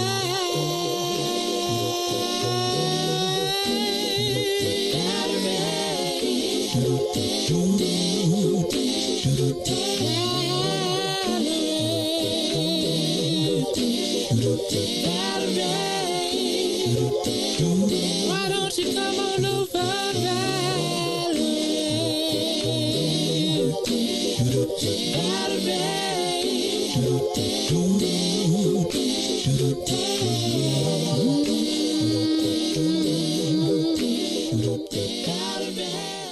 Back to the Maze Jackson Show. You are listening to the most dangerous show in the morning. This is What's in It for the Black People Radio. Maze Jackson. Maze Jackson, the most vociferous advocate for black people in the world. For Ruthie Moore, for Todd Stoger, I am the host of the Maze Jackson Show, asking every single day, what's in it for the black people? And if you don't like it, you can still tell them Maze said, Mayor Lightfoot, man, we ain't accepting that. We ain't accepting that. Let's go. Yeah. Let's get down to business and go ahead and address the facts, man. Lightfoot seems more lesbian than black. Rahm Emanuel's another case. He was just as tired. 50 closed schools left much to be desired. Police had Anjanette naked on that body cam. They suppressed the footage so it couldn't touch a lot of hands. Reminds me of that 16 shots in that cover-up. Both of them similar, so I went and dug it up. George Floyd killed, a lot of riots happened in the town. Southside burned and they wouldn't let them bridges down. Grandmother sick, need a prescription and plus a couple groceries. You gon' have to travel just to get it now. COVID-19 out here shutting all the business down. Not enough SBA loans to even give around. So many failed businesses that you can put them in the pile. If you don't survive the pandemic, it's gonna sit you down. We sing, dance, play ball, entertain, and crack jokes. Government infested black neighborhoods with crack smoke. System that milked us so bad, we got lactose. Still trying to find out what's in it for us black folks. We sing, dance, play ball, entertain, and crack jokes. Government infested black neighborhoods with crack smoke. System that milked us so bad, we got lactose. Still trying to find out what's in it for us black folks. Shout out to Willie Wilson, hope one day you get to send it. We need some different players in the game to handle business. Too many shady characters like Madigan and Blago. But when you really break it down, it's typical Chicago. City full of gangsters, it's what the land was built on. Same streets with hood legends, DNA get spilled on. Carjackers out here lurking, trying to get they steal on. Looking for a block to put them Hellcat wheels on. Let this give bogus appraisals a red line. Car crackers out here getting minimal fair time. And I'm concealed carry, I stay with the pipe. But Illinois gun laws giving minimal rights. Stay up on the swivel, make sure I'm moving tight. Check all of my mirrors when I pull up to the light. Pick my homie up from out of town, man, he caught a flight. He was hella nervous, told him, shorty, this a way of life. We sing, dance, play ball, entertain, and crack jokes. Government infested black neighborhoods with crack smoke. System that milked us so bad, we got lactose. Still trying to find out what's in it for us black folks. We sing, dance, play ball, entertain, and crack jokes. Government infested black neighborhoods with crack smoke. System that milked us so bad, we got lactose. Still trying to find out what's in it for us black folks.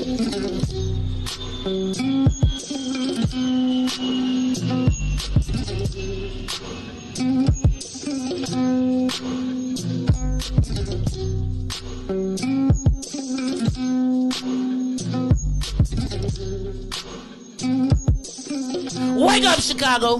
Wake up, world. This is the Maze Jackson Show. I'm your host, Maze Jackson. Got my co-host, Ruthie Purple Moore. You coordinate. You be coordinating your Not at all. Don't be a hater. Could you just go with the flow sometimes? Oh, yes. Thank you. Royalty, purple. Some cute stuff. Yuck. Never mind. I'll take it back. Take it all back. I was gonna say, Ruthie, you in your purple. You got your purple on. You got your royalty. Then I just royalty. No, it's not.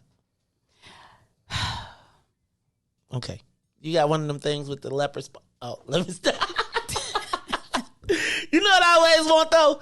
You know how the Kings be having that white thing and then it had the dots on it? Like made out of somebody's skin. It's some kind of animal. It's a fur, but I want one of them one day.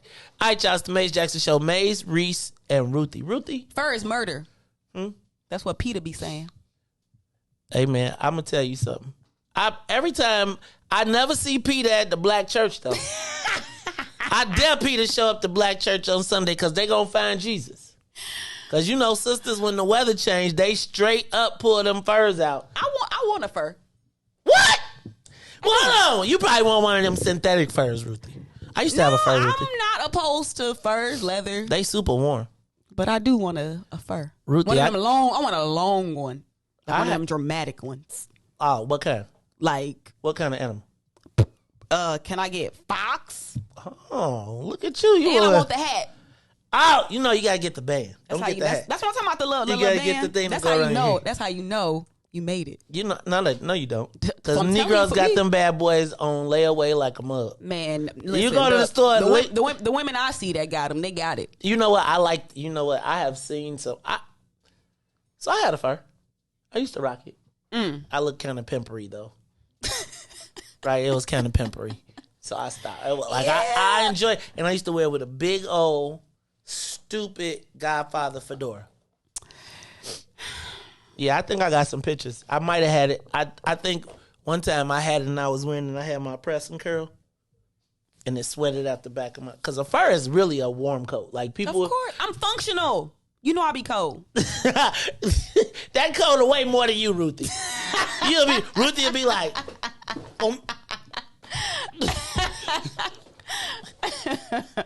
trying to go to church. Oh, Lord. All right, y'all. This is the Maze Jackson Show. Maze, Riis, and Ruthie. Hey, Riis, you got a fur? I feel like Riis got a fur somewhere. You know, I see Riis. I could see Riis coming in here for week Wednesday and doing like a, I could see him like with a fur vest. Like Riis coming in here, fur vest, no shirt, like on one of the old school. I could see Riis pulling it. Riis, well, you know what then, Riis? You could dye your shag the same color as your fur. That would be off the chain, and then you could be at the players' ball like, woo! Don't do it, Riis. I won. Riis, you got a fur? Not at all. I probably ain't bought a winter coat in 3 years. What? That's cause Riis ain't got a Riis. Man, Riis VIP. No, them pellies be holding up. No, I haven't bought a Pelly since 2005 or something. Nah, I really He buy, said I 2005. buy like a hoodie and a leather jacket, man. That's really, it's kind of weird, but like, You don't be in a big old goose downs. I don't be. I need to be able to move. You know what I'm saying? So I just need to, long as I don't know. It's kind of crazy, but I really for like the last 4 years had a hoodie and a leather Riis, jacket. it's nothing. It's really. I mean, I got all these coats because I always be like, I'm gonna put them in my car, and so at the end of the winter, I got like 12 coats in the back of my car, and I never wear them because it's like door to door all the time. It's like right. I got a garage. I get out the garage. okay. I get in the car. The longest I'm in is the time it takes for me to put the key in the door, and don't let me be. And like when I'm going out, that makes sense. If you, I feel like a coat sometimes is a bother. Like I really 97% of the time don't wear a coat in general. Like I'll throw a jacket on, but like if it requires a coat, I probably ain't doing it. Too big. No, I'm saying and I got the freshest coats because I'm a coat collector.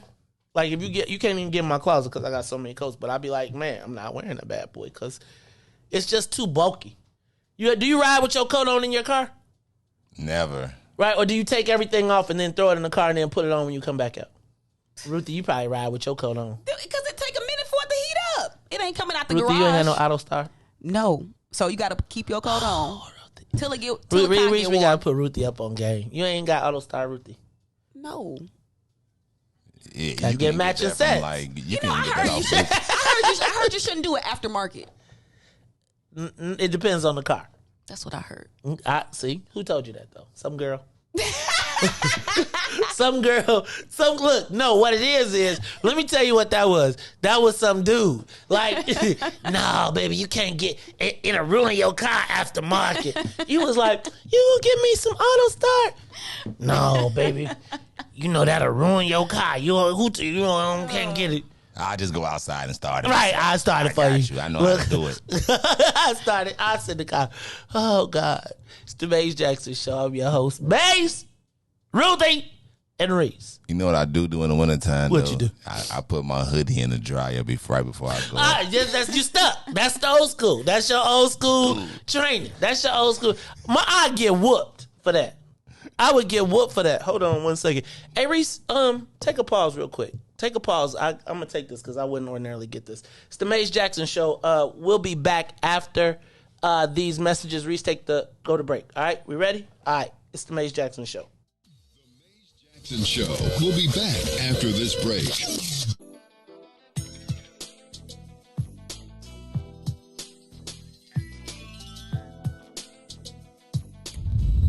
I'm blessed. Chicago's Power Hour. I'm your host, Angie Mims, and Terrence Keys, TD, a.k.a. Terrence Daniels. You got an inspirational word for today? Oh, man, I'll be honored. Giving honor to God. Hey, man, on Sunday morning, it's early, so we got to give honor to God. Yes, sir. The good word for today is don't worry. Mm-hmm. Oftentimes in our life, in our walk, in our days, in our journeys, we find a way to just worry about so many things. Yeah. And we just want to encourage you today that those worries is God's responsibility. Mm-hmm. It's God's responsibility because at the end of the day, what we worry about, most times we can't handle. Yes. If we would agree together, we can't handle it. So we have to give it to God. That's His responsibility. Mm-hmm. And our job is to simply believe. Yes. Simply believe. When we believe, the Bible says all things are possible. Come on through here. I better leave that alone. I feel my seat already. coming. So be anxious for nothing. Even the Bible says don't worry about anything in Matthew 6:33. It says don't worry about anything, but seek ye first the kingdom of God and His righteousness, and all these other things be added unto you. So we're here to encourage you.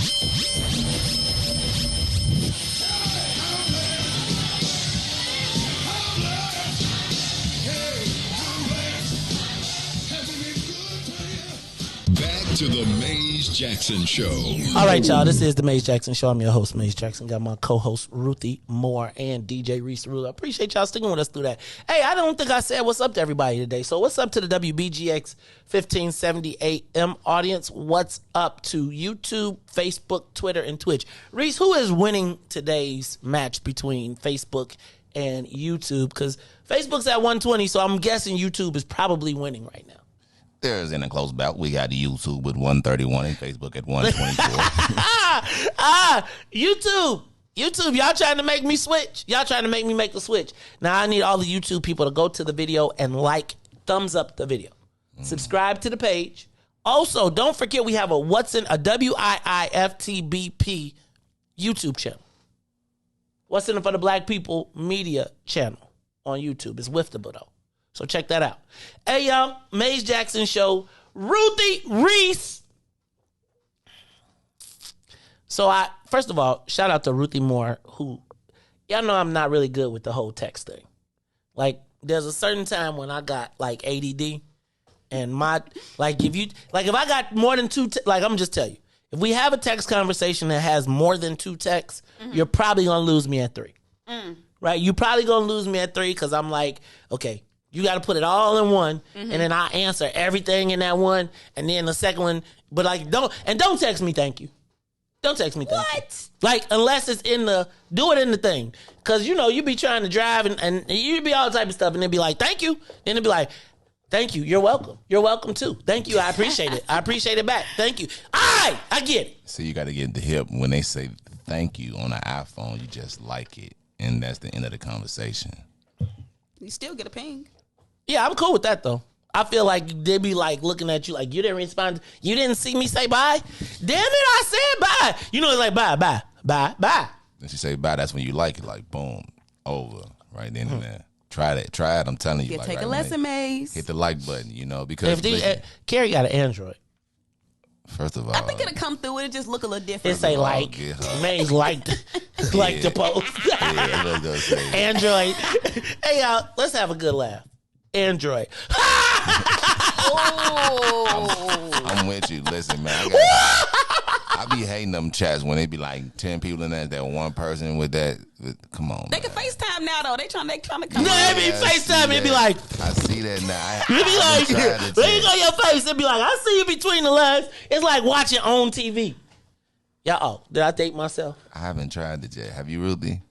No, because who talks to people with Android? I don't even know nobody who I could call with Android and FaceTime. I would like to see what it looked like though. I'm gonna try it today. I don't even know how it works. They don't know how it works. They like, what is this? What is this newfangled thing y'all got? Okay. Maze Jackson Show. So y'all, hey. So if any of y'all was watching my Facebook page this weekend, last week so I really want to start getting to I really want to start trying to get to some answers, but I do think we got to have a conversation, few conversations. And so one of the conversations I want to have is, at what age do you become about that life? I would argue that in today's society, I would say a majority, so that's 51%, of black males have a bout with the life. Whether it's driven by peer pressure, whether it's driven by family, friends, whether it's driven by your neighborhood, whether it's driven by your school, I think that most black men have a bout with the life. Some people go far. Some people stick their foot in. Some people get all the way in, get all the way out. Some people make it through and have lived the life and make it through unscathed and have done everything under the sun. Some people get caught early and then get put on a trajectory. So I want to know, when is it realistic that you could be about that life? And that life I'm talking about is the negative connotation, right? That life being you are in a gang, represent a gang, or it's that there is something about being a black man that requires you to steal yourself. That requires you to, some people, stealing yourself, and when I say stealing yourself, I don't mean punching yourself. I mean stealing yourself to be hard to not be looked at as a victim in a world where we are looking to find, we're in the jungle. There is also the part where you don't live in the jungle per se, but you still are trying to live up to the reputation of being a black man. Because somewhere in the reputation of being a black man, there seems to be something about being hard. Yes? No? Do you agree? Disagree? You know, I agree. I think the first time that I heard a term for that is called like the cool pose. The who? It's called the cool pose. And it's just basically about like, how can I describe it? Like, is that the thing where the kids stand there with their hand? Well, that's the arm crossed. Well, that's an output of it. Like the cool, like, let me see how I can describe it. Like survival, like how you just said, like being like still psychological survival.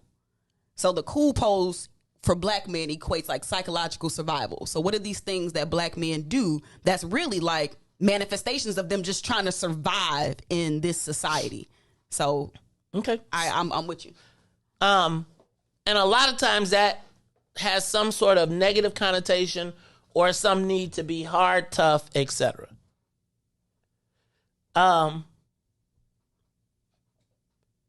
Sometimes that is expressed through joining an organization. Sometimes that's expressed through carrying a gun. Sometimes that's expressed through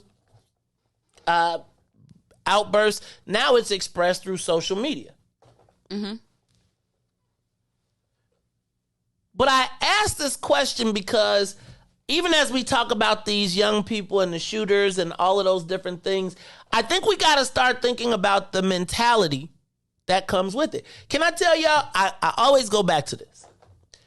I grew up in Bolingbrook, and I was a nerd all the way up until my sophomore year.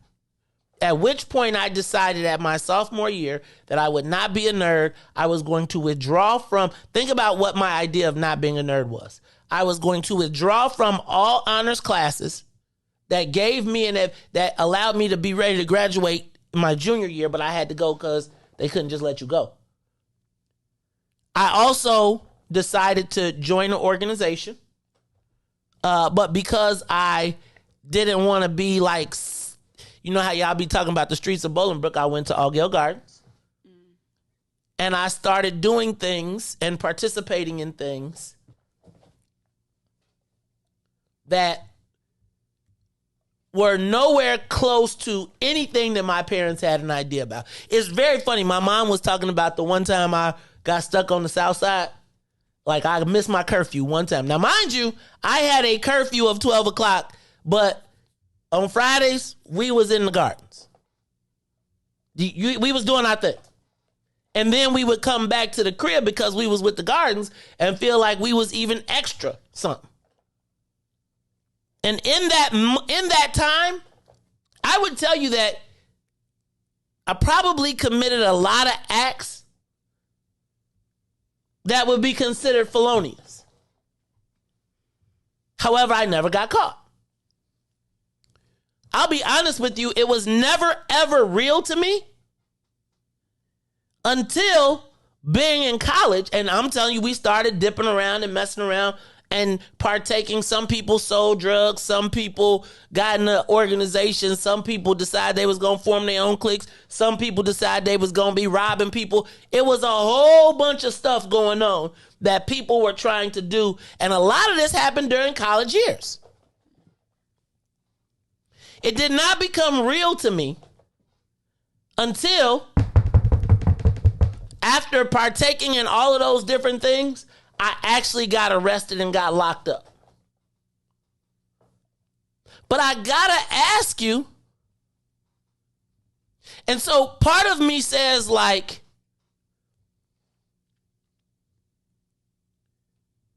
before I throw everybody out the door, there was a part of us that actually lived the life that these teenagers are living. And I would tell you that probably some of my activity definitely started in high school. Felonious activity. Fortunately, probably people didn't, because they were still in the nerd phase, didn't realize that I was trying to escape that by going. And I feel like there's a lot of times when I see kids that, you know, you see them and you was like, what's up, Lil Ron? They be like, my name's Snake now. Or my name blah, blah, blah. And you know that they are making the pivot. My street name is this. Don't call me XYZ ABC. You start to see the tattoos show up. You start to see all of these things. My question is, what age do you become about that life? Like, are there legitimately 12, 13, 14, and 15-year-olds that are about that life? I would argue yes. Now my question becomes, what happens if you get caught? Now, let me back up. What age do you enter the life? And I would argue that there are a lot of people that I know that have entered that life and then exited around 30. Not 25, because I think we were still dibbling and dabbling right up to 30. So what happens at what age do you become about that life? Because, you know, people be like, man, if you wasn't in about 9, 10, 11, 12, you can be about it. People try to catch up. What happens if you get caught in between? I know a lot of people that got caught in between, and when they got caught, especially in a downstate area, if you got caught in between, you wasn't getting the same chances you got here. I knew people that got caught in between in Bloomington, Normal, and Champaign, that they left there for 20 years at 18, 19, and probably everybody was somewhere doing some semblance of it. Where do you draw the line? And do you embrace or fake it? And when I say that, like, I see stories all this. I see people ignoring family members that are clearly about that life. And they start telling you stories, and they start telling you, they pretend like they don't see what's happening. Probably because I lived that piece of that life. You understand it. Again, the first time somebody tell you my name ain't Mike no more, my name is such and such, and it's the street name, I got a sense that you're going down the path. Give us a call, 872-259-7474. I want to know, am I crazy? Is this real? I know a lot of people that got about that life that weren't about it in high school, but came to college and jumped down and wound up losing their livelihoods because they were in some college town living that life. Man, you get caught in... How many times have you heard the story of somebody in Champaign, Bloomington, Normal, somebody at a black college? Charleston. Right. Somebody had a quarter pound. Now they done made you the felonious kingpin of the whole world. An ounce. Seriously. An ounce. It's the Maze Jackson Show. Give me a call, 872-259-7474. Have y'all... I liken this to the moment in Boys in the Hood. Y'all remember in Boys in the Hood when after Ricky got killed... And everybody wanted revenge. And Ruthie, it makes me also think about that article you sent me this weekend, right? About the pain. Like in the middle of your grief and pain, if it gets interrupted, you feel like you want revenge. And even the toughest, even the nerdiest guy gets bulked up that moment. And if you're around the wrong people, they can take you down the path.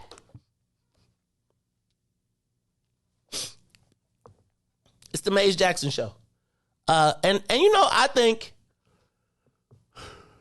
Brandon, I'm looking at your post where you say the later in life you jump off the porch, the lamer you look.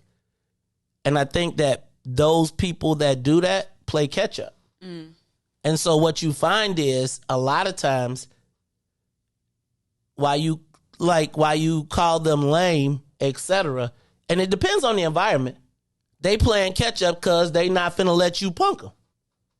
Right? And I think we get into all of this it turns into an ego fest, and then it resorts to gunplay. Cause what you said, I'm lame because I came from such and such bowling. Like I tell you how many times there were shootouts between Bolingbrook and somebody else, Joliet. And it's funny, people laugh. You laugh. I think that I would tell you that if you didn't come into contact with BDs at 21, before 21, and then you find camaraderie, right? You may. It depends on where you live. It depends on all of those different things. And I do think that there is a need for, in our black psyche, because we don't have a lot of places to display power, that's where it comes from. And I feel like, and I don't want to compare these things, but I do think that it's no different than joining an organization, right? Like if you join a fraternity or a sorority or something, and no, Riis, don't get it twisted. There is a sense of community that you want to have. There is a sense of kindredness that you want to have with black men. Now, if those are the black men that are in your purvey, right? That's what you do. I don't know. Yeah, I just think like it's all good. So it's the Maze Jackson Show. Tell me about your experience. When did you get in? When did you get out? What did you do in between? Is this a real thing? Give us a call, 872-259-7474. Riis, what you got? Anybody on the line? Yeah. Okay, give me a call. You on the Maze Jackson Show. Yeah, hello, good morning. Can you hear me? Yes, we can. Yeah, I just want to say the difference between today and like back in the late 70s, early 80s when I was coming up, you had older men, even older gang members could look at a guy and say, look, what the hell you doing here? You don't belong in this here. You even had older guys would threaten you. I don't care what you do. If I catch you in prison, I'm going to make you wish you never came. You got young guys raising themselves and they're out of control now. You don't have the strong black men you had 40 years ago who could pull a guy to the side and let him know that he's not tough at that moment in time right there. But thanks for hearing me. Oh, thank you, brother. I appreciate your call. It's interesting. Give us a call, 872-259-7474. At what age do you become about that life? What age do you exit? What happens in between? Is this an issue for women? For black women? I think it's evolving into that, right? It's there. It's a little different. It looks a little different, I think. When you kind of decided that, you know what, I'm about to take this path, where do black men look to for those like examples? Like, is it the media? Is it you look in your own like neighborhoods? Like, where do black men get examples of where to emulate? Like, where is it coming from? You just said it. Is it the media and you think? For sure. I mean, I think if you say, I could say that. I would say that most of the, like, when we was in Mobb Deep World, right? When we was in, I would tell you that there aren't a lot of examples of black men publicly that get to be strong black men. And so realistically, those examples, and so we glorify those examples of people that lead us down the path of death and destruction as it's kind of like that whole thing where I always be like, you can't call everybody a chump or a sucker or a soft because they ain't fighting because they became an accountant. And then say, where are the examples? I feel like we have a love-hate relationship with positive role. Yeah, we got to test like acting white, right? Right. So you gotta factor all that. You got psychological stuff into there. You gotta. I mean, you think about it. Where is the encouragement for a black male to do well? Think about. I mean, I just think about how we talk about black men. I would argue with you that we almost glorify the death mugs that went out in a blaze, and we hold them higher than people who have actually contributed to our community. It's something about us getting it out the mud.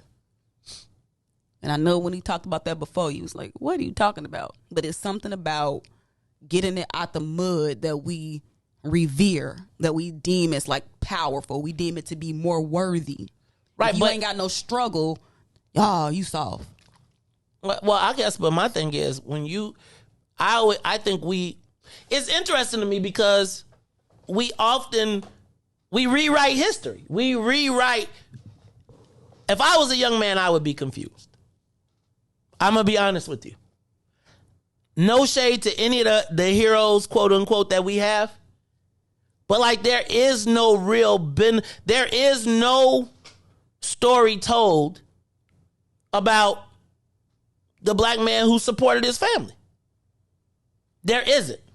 And to me, the example is always somebody that was tough, somebody that was. I mean, you think about who are we hollering about right now? Like who do we proclaim as our guys? And I don't know that there is a place. I would like y'all to tell me besides Dr. King. Mm-hmm. Tell me a black man or besides Dr. King or athlete. Give me a positive black man that we even talk about. Obama. And you see how that worked, right? Okay, I'll give you Obama.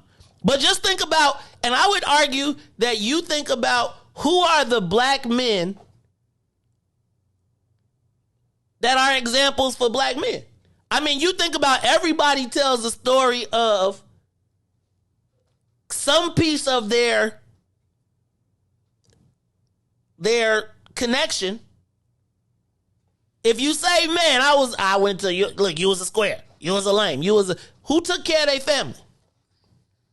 Loch Ness already told you who our models is. We sing, laugh, play ball, entertain, and crack jokes. That's the only people that they're either a comedian, they're either a rapper, or they're a basketball player. If you really think of like a black person name, you say Bron. You know what I'm saying? You know, like when you think of them, like you probably won't say a political name or like somebody like doing something. But that's what we'll see. You know, is a rapper doing something. Jay-Z, that's what we look up to, like Jay-Z, Diddy, things like that. Them are versions of, like you said, getting it out the mud, that people that ain't have two nickels to rub together, and they had to take the path that most of us can relate to. Like you said, what age did we get? Because most of us can say we was in the age that we had to do certain things to get to what we age? had. So I know an era that people like born into it. Like, to be honest, some folks are born into it, and things like that.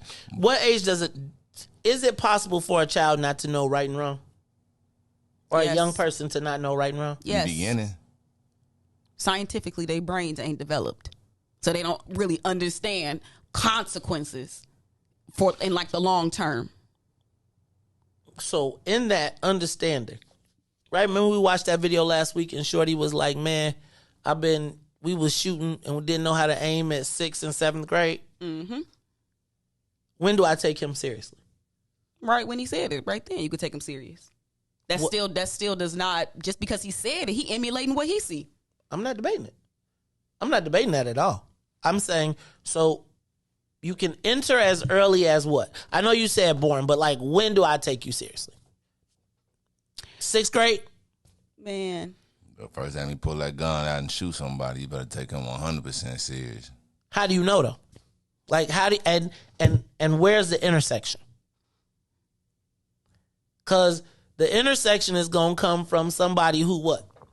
The person that can reach him ain't going to be the accountant. It ain't going to be the, right? And you that's the dude that you kicked to the curb. That's the dude that you said all through, he ain't black, because he ain't hard, he ain't tough, he ain't. So what you got is these people in this repetitive cycle of Negroes who ain't got nothing telling you, don't be like me, I ain't got nothing either.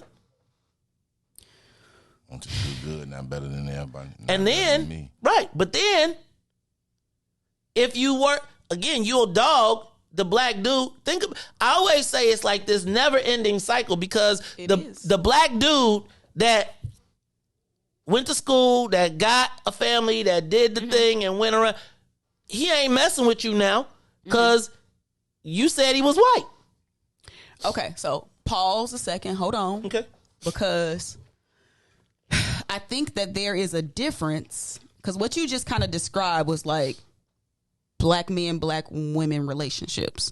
So I think that does have streams within this conversation. But I think we kind of started off talking about young black males and how they're influenced, and at what age do they decide to either go one way or the other way. Now we can talk about the influence of black women in all of this. Oh, I wasn't talking about black women. No, I'm just saying, like, but you're right in a sense of, if you think about how the thug versus the nerd, quote unquote, is perceived, and how that impacts how much play they get from the ladies. Like, that is a conversation, but I don't think I do think it's a big part of the conversation, but I think it's not the end all be all sort of reason. Now it does factor into it. So I'm lost on this part, because I don't really want to go to the women part of this. I really want to stay focused on the male component. Yeah, but think about how you just said that when he was in school and y'all called him lame, and now that he older, you ain't about to get no play from him. Like, that is a male-female relationship type of thing. I was thinking of the dudes, though. I was thinking of the dudes in that space. I was thinking of, like, we proclaim. I was more so talking about the lame kid who went to school, who now has gone on, has succeeded in life, and now you saying come back and mentor, right? And the people in the streets is like, hey man, y'all just went away and left us. No, dog, you actually ran them away. Like, those experiences inform them, and realistically, in a lot of their minds, they're repeating those are the same people. So they're not going to invest their time in Ray Ray and Pookie. They're going to invest their time in the same kid that looked like them. And quite frankly, a lot of times, and I'm asking this, like, when you don't get off, like, because the person that's going to really impact that child, 9 times out of 10, hasn't climbed has not become an example that that child would look to and say, ooh, I'm going to be like you. I'm going to listen to you and what I'm going to be. That's how I see it. Caller, let's go to the line. It's the Maze Jackson Show. Caller, you're on the Maze Jackson Show. When did you get into life, or when does a child become about that life? What age do you get out? What happens if you get caught in between? Any of that. Give us a call. 872-259-7474. What's up, caller? Hey, how you doing, Maze? You know, that last caller said when he was younger, I grew up in the 70s and early 80s, you know, finished high school, 87. I can only really think of one guy that, you know, was telling guys, you know, you don't want to, you know, get into this life. And that was after he got out of it, and he was at our high school speaking about it. And one other guy, I think when I was about 9 years old, he cleaned his life up and told us not to do drugs. We kind of looked at each other like, none of us do drugs, you know. But I knew guys, 9 and 10 years old, they was already in gangs, and I knew a couple kids already had gang tattoos at 11 years old, and a guy at 13 trying to get out of it, trying to get rid of his tattoos. You know, they got juvenile detention centers with a lot of young gangbangers in there. You know, so I guess it depends on, you know, where you're from. You know, I was in the Austin area at that time, you know, but I didn't see, matter of fact, my brother, I think he started around 13, 14 selling drugs. The guy in his 30s, you know, he introduced him to the gangs and the drugs and all that. I don't remember a lot of guys discouraging the young boys from getting in the gangs. And you can always tell when somebody that really wasn't quite there, you know, sometimes they grew up in a Catholic school and they kind of broke off and they wanted to be in the streets because their mentality was a little different. But after a few years, they was already, they was deep in it. You know, it's like they had to get trained into it. And like I said, I don't remember a lot of older guys saying, no, you don't want to do this, you don't want to do that. Maybe it just depends on where you live. And that's just what I wanted to add to your conversation. I appreciate that. I mean, I think even as adults, though, quiet as a cat, we glorify it. Like, even as a grown daddy or as a grown, right, we still glorify it. I think because there is some appeal to trauma. Call it what you want. Trauma. Trauma. We are addicted to trauma as a society. Ooh. I think as a culture, we value trauma. We revere trauma. And if you don't experience trauma, they feel like you ain't worthy most of the time. Kind of sick. Yeah, I mean, I could see that. Part of my thing in this is I do think that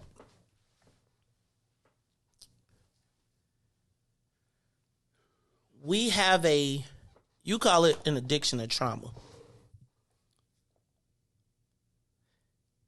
If you haven't gone through that trauma, or you don't celebrate it, or you don't claim it and embrace it, then you lose a bit of credibility. Even from the people who are above it or supposed to be above it. I would tell you that I still know grown men that do the gang shake or the street shake, right? Like in front of their kids, still be like, ha, ha, ha, ha, ha, ha, even if they ain't still a part of it. Because there is some level of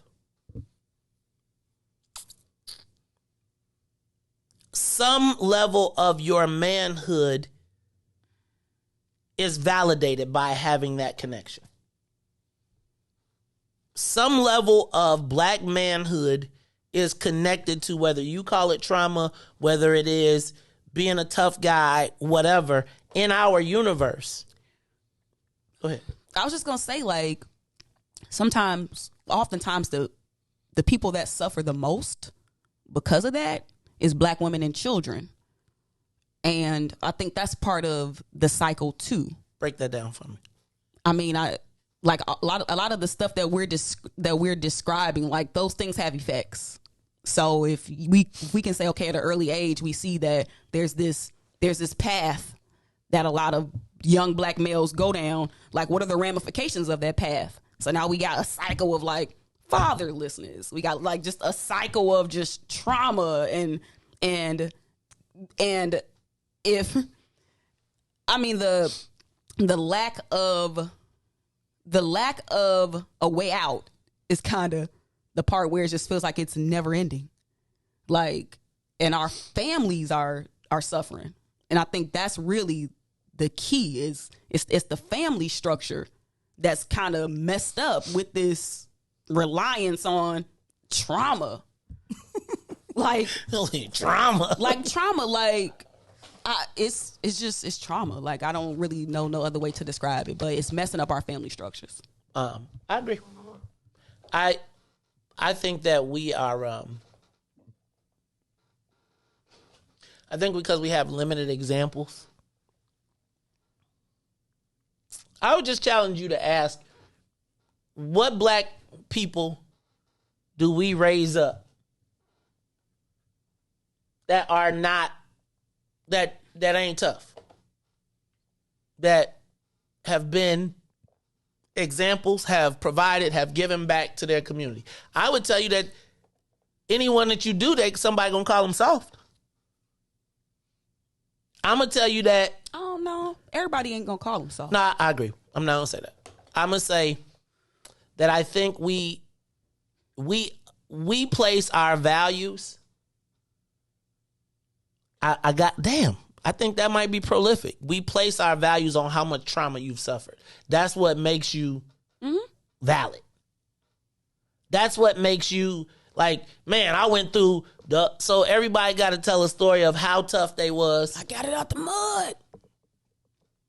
Back in my day, we had to walk 45 miles to school. It's the same thing, except now it's just a little bit different. Man, I've been busting clocks. That's the same as walking 50 miles to school. But the difference, I think, in that is the destruction of it. Some people was just trying to get to school to kind of better themselves, versus somebody terrorizing our community. But it's the same, getting it out the mud. It's not necessarily the same. The concept is the same. The outcomes are not. Right?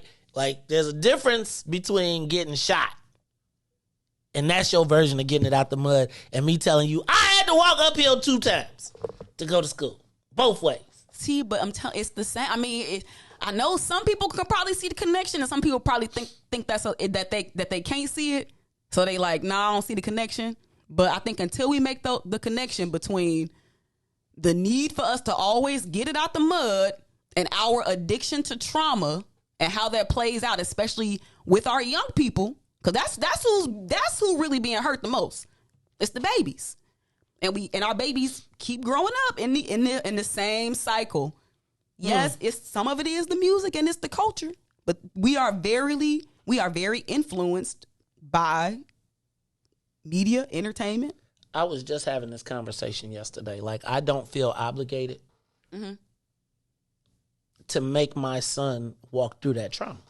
Nope. I don't feel obligated that because he's been able to. We worked hard to keep him. Not saying it protects you from anything, but I don't feel some overwhelming obligation to be like, hey man, you got to go stand in the middle of the street and learn how to. No, that's not really. Like, I want him to have different. I don't want survival to be his challenge, right? Like, I don't want his test of manhood to be, oh, he survived, he didn't die. Look, I know we got to go say goodbye to everybody. I want to thank everybody from WBGX 1570 AM who has been listening. You can continue the conversation with us on Facebook, YouTube, Twitter, and Twitch. But, Ruthie, I think you might have said, I thought I usually be the most prolific speaker, but I do think what was it about trauma? I don't know, but this conversation really does make me feel a type of way. It makes me feel very, very kind of sad.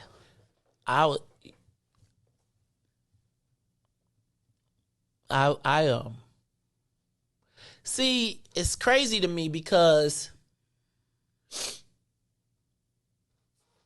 it's so interesting to me because we have, I don't know if it's we have a dearth of heroes, we don't know, but it seems to me that we always revert back to raising up and rewriting the story of negative history, right? Like, we want to always tell the tale of Robin Hood. Everybody wasn't Robin Hood, right? People was robbing, but they weren't Robin Hood, right? Now, was it the same as the way the white boys did? If you ask the Italians don't be like, oh my God, thank you, we all want to be the Sopranos, or we want to be viewed through the eyes of the Sopranos or the Godfather. They say, man, we got all these great people in our society, and that's who you choose to focus on? Now, we love it because we like the nefarious path. And I don't mean that in a negative. It is the only time that we see people standing up, per se, because we don't even know. It's like our only idea of standing up is standing up and going out in the blaze. Black male masculinity. So I'll agree with that. But I think that that's the trick of the devil. The trick of the devil is to tell you, kill yourself, to get you to kill yourself, and I'm the man. I'm gonna kill I'm going down the blaze of glory, and I'm taking some of us out too. But because we have a dearth of heroes, we have a dearth of self-value, we revise our history to make it convenient because we ain't got that much, because we ain't got another story to tell. Because, again,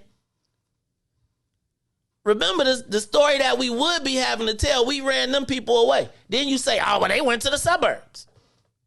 Well, maybe they just didn't want to get traumatized every day trying to get to a place where they could put a productive family. I just think, so I got to tell you, I don't believe that we get to, I think of all the times that people didn't get caught. So I can't write people off because I think there are numerous things that I could have gotten caught for that thank God I didn't. And now I'm here and I'm a productive member of society, of black society. So I don't think we can write it off, but I do think, I think we got to be real with ourselves. I'm going to tell you, Ruthie, though, when Shorty was like, yo, I was shooting with no aim in 6th and 7th grade, I was like, Houston, we have a problem. We have a problem. And I don't think the premise is when someone joins, but why?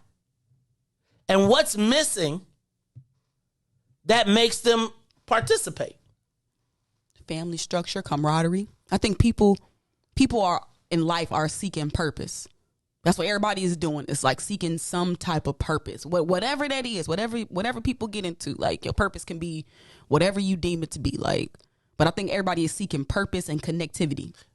I'm gonna just tell you, Martin, I see what you're saying, but that would be too much like that's not sexy. That don't fit the narrative. Right. Again, we gotta remember we talked about like the BD class in school. And how they used to just be like, we thought, oh, that seemed like they having fun up in there. Because it's like the way that they was just, like not conforming to the rules, like just like doing everything you was not supposed to do. Yep. And we thought how much freedom was really in that. And so like I think the rebel figure, particularly in school that go against the systems, the quote unquote bad kids, like they have a why, like they have a place, like, and so I think if we start examining, like, okay, why do people act the way that they act, like it's a whole host of issues, like that's why sometimes schools are like dangerous places for young black boys in a sense, because it can send, if they don't conform, they can literally be sent down a path that they can't come back from. And I think teachers are like the ones that, or educators or people that work in schools, they're the ones really on the front lines of seeing the changes year to year in these same little youngins that's growing up. Now they coming back and now they got the face tat. Now they starting their locks. Like, so they can see this stuff. And so I think school is such an important place, but it can also be a dangerous place if the kids don't conform. So we're gonna talk about it. And you know what? Hey Greg, I see you talking up there. I see a lot of people up there whose opinions I respect, but I gotta ask, are we on the right path? Like, are we really choosing? Let's go to the live line. Caller, you on the Maze Jackson show. Caller. My family, capital FAM, capital LEE. Y'all cooking with Crisco and a little Mars fat this morning. Maze. It's Brother Ball. What's up, Brother Ball? Real quick with a brief synopsis. Let me help y'all break this down. My scenario was my father passed in 8th grade, right? My mom had just relocated me from Chatham to Inglewood. So I didn't really know nobody. I started going to the basketball court. By the time I was in 8th grade, I had grew maybe 2 more inches. So I was about 6'1" in 8th grade. And I always was hooping with the older guys because I was taller. They would always grab me and, come on, man, hoop with us, woo, woo, woo. So that led to one of my friends saying, hey, man, what you doing today? I said, nothing. He said, I got to go to a meeting. So I'm thinking we going to the park, you know what I mean, to play basketball. When I got up there, it was more of a learning experience to me. I took the good away from what I learned from the Gangster Disciples, now known as Growth and Development. As I got older, what I noticed in high school, how a lot of gangs got bad raps, especially Gangster Disciples. When I was growing up, they would jump on people. They were known for jumping on people and starting things. In my era, I told all the guys, look, we gonna change this. We went to school. Everybody in the organization respected people that went to school. In my neighborhood in West Inglewood, let me say this. All the older guys made sure the younger guys went to school. Do you hear me? If you didn't go to school, you was in trouble. They would go to your parents' home. Everybody knew my mother because my mother was single. So all single parents, listen, man, it was organized better than the Boy Scouts when I was in the Boy Scouts. Okay? Now that I'm a grown man, you know what I'm thankful for, Maze? I'm thankful for the rules and regulations that were laid down for young men to grow up and be prepared for life on. That's what I'm grateful for. I'm not grateful for none of the bad stuff. I was never a part of jumping on anyone. I never had to go to maybe but 2 meetings. And I'm 40 years old right now. I still see some of the guys in the street. Sometimes I might shake their hand. Most of the time I don't. It's just a regular hand. You still give them the shake? Do you still give them the shake? Depending on who they are. Depending on who they are, man. Depending on who they are. I got some guys, man, who just got out of jail 25 years. Okay, I know some guys that own trucking companies that's doing better than me that have been locked up for 20 years, brother. You know what I mean? And it all falls back to certain things that we'll say to each other, like, hey, man, you still standing on your thing? You still standing on your square? As 40-year-old men, you know what we do, man? We check on each other. We ask each other, how are we doing? It ain't no more gang stuff, but you know what the gang taught us? Because we're not each other's brothers. We're more each other's brothers now than our own family members. And that's crazy that I can say that, but I'm thankful to every older guy that was in my neighborhood that told us to go play basketball, didn't let us sell drugs, didn't let us get caught up in any other the ruckus. You weren't plugged in. We had Brother Bell, you weren't plugged in. You ain't have to work no pack. Let me tell you this. I'm one of the last generation that's on books. Now I can go to the county and be good. You can't. Can't nobody else go to the county and be good because they ain't on no book. So you can say what you want to say. Now I can say too much, but I really can't because all this is public document now. Right. Everything is public document. What we're talking about. So I know some Blackstones. My cousins were on the west side, so they was vice lords, spoke on the hustle, things of that nature. Do you know what all our laws was? And I'm gonna get off the phone. You couldn't fight on Sundays. You definitely couldn't shoot nobody on Sundays. Women and children were off limits. Women and children were off limits. So when they took the heads of all of these organizations away, right, that had some grasp on the community, the police used to go to the leaders and say, look, so-and-so and so-and-so happened. They would turn somebody in. Now you have no recourse in the neighborhood. The neighborhood, the community are up for grabs. The children are running the neighborhood because their gang leaders are Grand Theft Auto. They have cliques now, man. You don't know what clique your nephew is in until his clique disses him on the internet. So the warfare between our children is now cyber. You understand what I'm saying? These schools are getting shot up because they are texting each other and on social media, talking to each other on social media, and they show up to these schools shooting at each other at these schools. This is cyber warfare. This is not street warfare like it used to be. We used to hang on street corners with our heads turned different ways. It don't matter now. None of that matters. You see what I'm saying? So we have to understand what we're dealing with right now. We're 40. These children are 15 with no laws, no literature, and no leaders. I hit you with 3 L's. No laws, no literature to follow. They're not reading anything. They can't read anything and understand and comprehend anything, and they have no leaders to show them what to do. I'll leave y'all with that. And as my man say, y'all take care of it. God bless. Hey, brother Ball, we miss talking to you, man. I'm glad you called in. Tell them kids we said, what's up, man? How's school going? All right, so give us a call, 872-259-7474. 872-259-7474. Was it a good thing? Like, I feel like I think the origins, if you look at the lit of everybody and you look at the origins, I think everybody starts with building, but it goes to the left or to the right, depending on, well, I don't know. Nowadays, I don't know. Remember, it used to be a time you could wear your head to the left or the right and you knew what it meant. Nowadays, you don't know what none of that means. But I guess I gotta, like, do we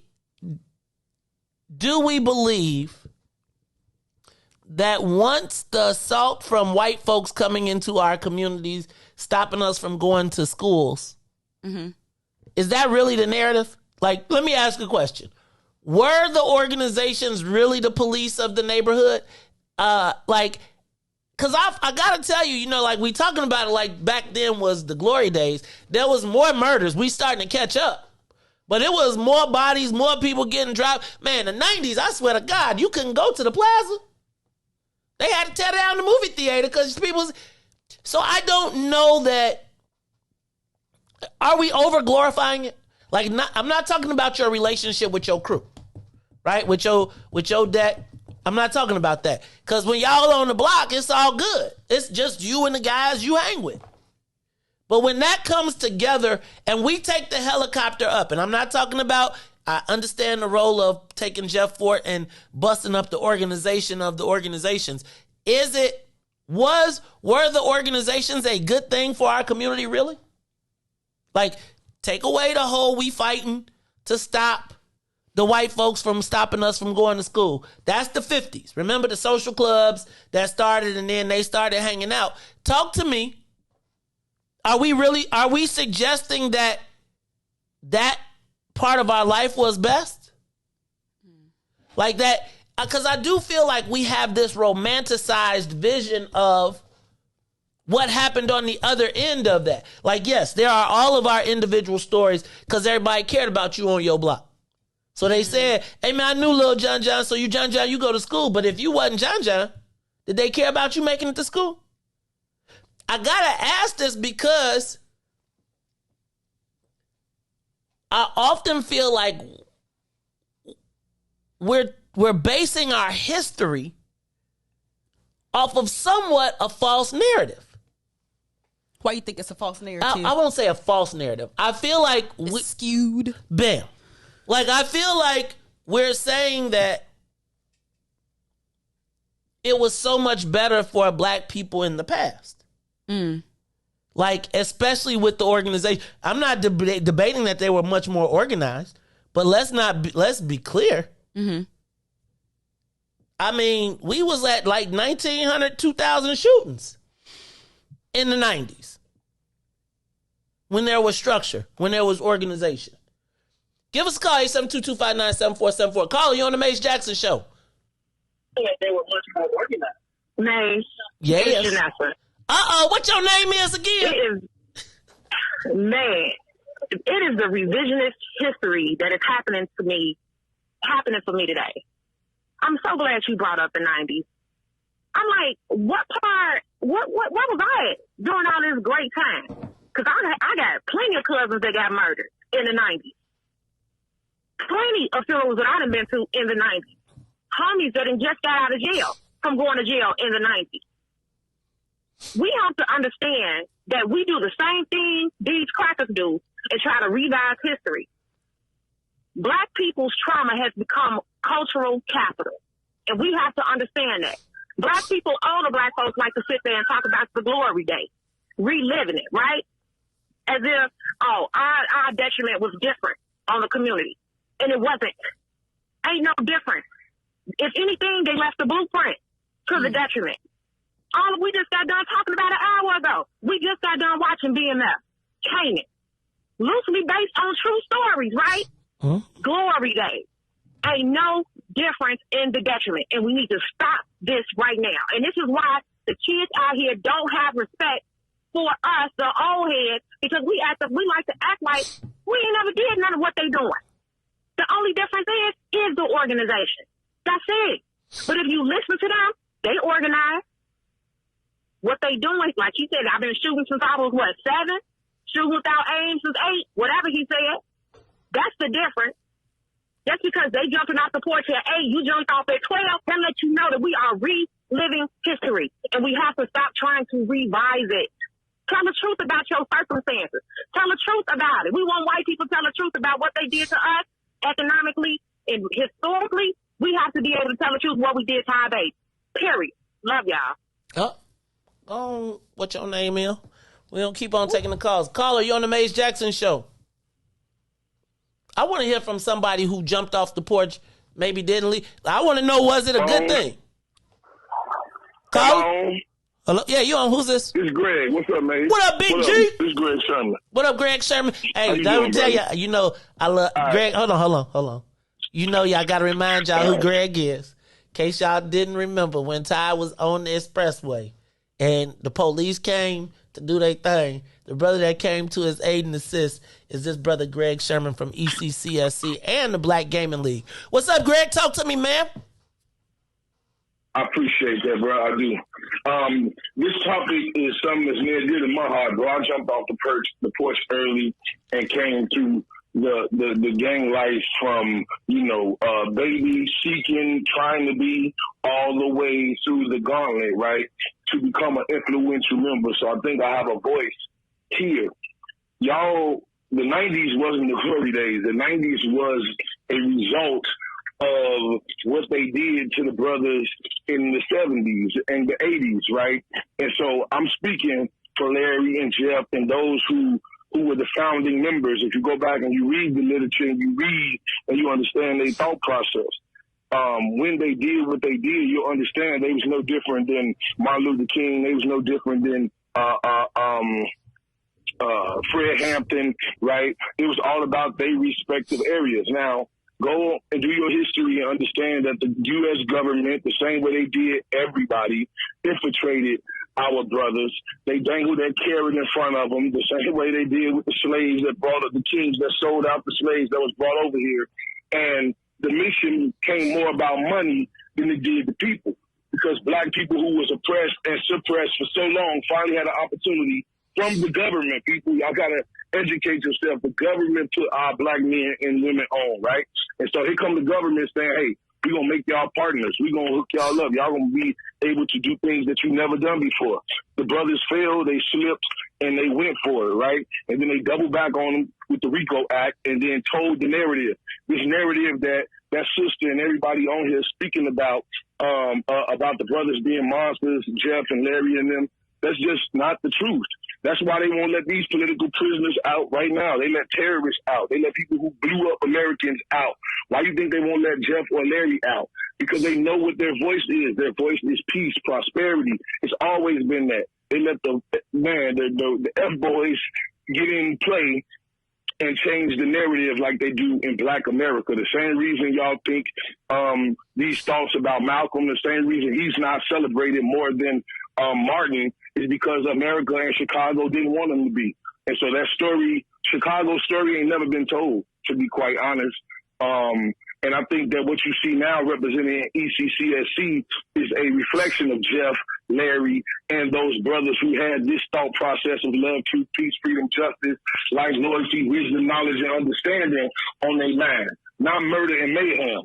And then lastly, the murders of the 90s was members. It was not kids getting killed. Y'all remember the high profileness of when one child got shot and how long that went, right?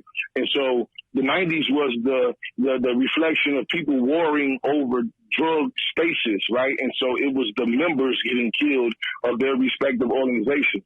It wasn't ladies, it wasn't babies, right? And so this is what you see now is a result of them locking up all the men, locking up all the influential members, throwing away the key. The war on drugs has always been a war on us. The war on guns has always been a war on us. And so I defend all of my founding fathers in all mob spaces because I met most of them and I know where their mindset is at. You're not finna glorify John Gotti and Al Capone and have tours and shit and then just continue to vilify Larry Hoover. So I'm gone, man. That's it. I love y'all. I appreciate this show. But the leaders are who lead, man. It don't matter. You telling me you're going to put the pastors over Larry? You're going to put Reverend Meeks or the brother of Corey Brooks or somebody like that? I mean, who we going to have to lead? Because from where I stand, I would much rather them let Larry or Jeff out and listen to what they got to say than bring Jesse or one of these sellout-ass pastors to the table. Greg, stop. Don't go. Don't hang up. Greg, don't hang up. Don't hang up. Don't hang up. All right. My bad. So, Greg, realistically, I don't believe that at this point, respectfully, after seeing all the guys that have returned home and the response, I don't know that they would still have the same level of influence. Do you believe that? Not the same level. Do you think they could organize what's going on? Control the streets. You do? Yes, I do. I mean, there's a brother who just came home after 30 years on the west side. I ain't gonna mention his name just for the sake of it, but people who know what Black Men United. Y'all know about Black Men United. Look it up. Look at one of the founding members and look what he's doing with the west side. I mean, that's the person who they threw away, who was the founding member, who is now home, and his voice matters, and it matters in a significant way. That whole area is listening to his approach. And that's what happened when Kings walk, man. When we go places, people listen. It's just a difference that the government can't reach them, bro. These pastors can't reach them. That level of distrust is so deep embedded in our community and in our babies that you gotta go get the ones they listen to. So I agree. I think that if you let them brothers home, that they would have an instant impact, not just on Chicago, but the world in its entirety. Okay. I appreciate your insight. See, that's what we got to do, y'all. We got to have these conversations, right? Where do we talk? Because I'm going to tell you, I would argue that, quite frankly, I would say that the most vociferous community right now is the ex-offender community. And going after what they believe is their components. I believe what's right for them. I don't know that there is an example. See, I don't know what attracts black men to being a part of most of the organizations today. I don't. I think that there's a space for the ECCSC,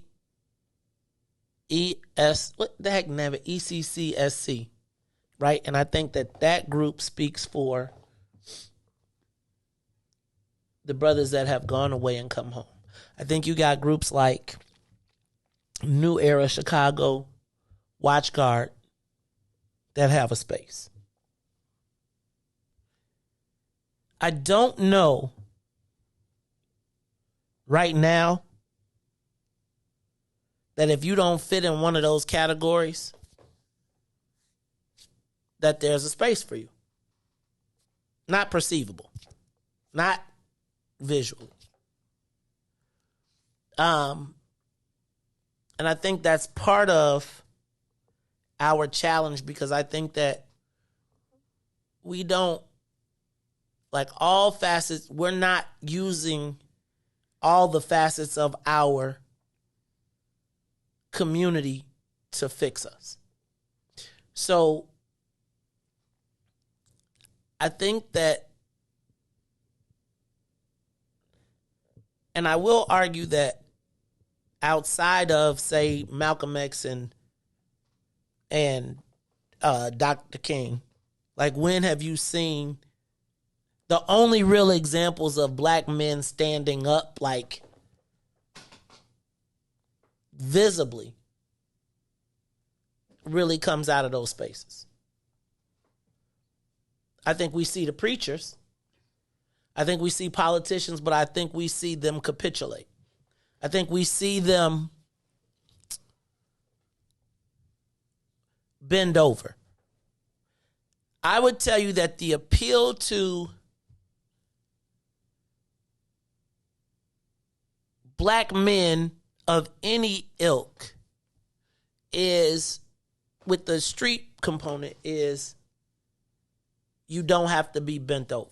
And I think that is the attraction.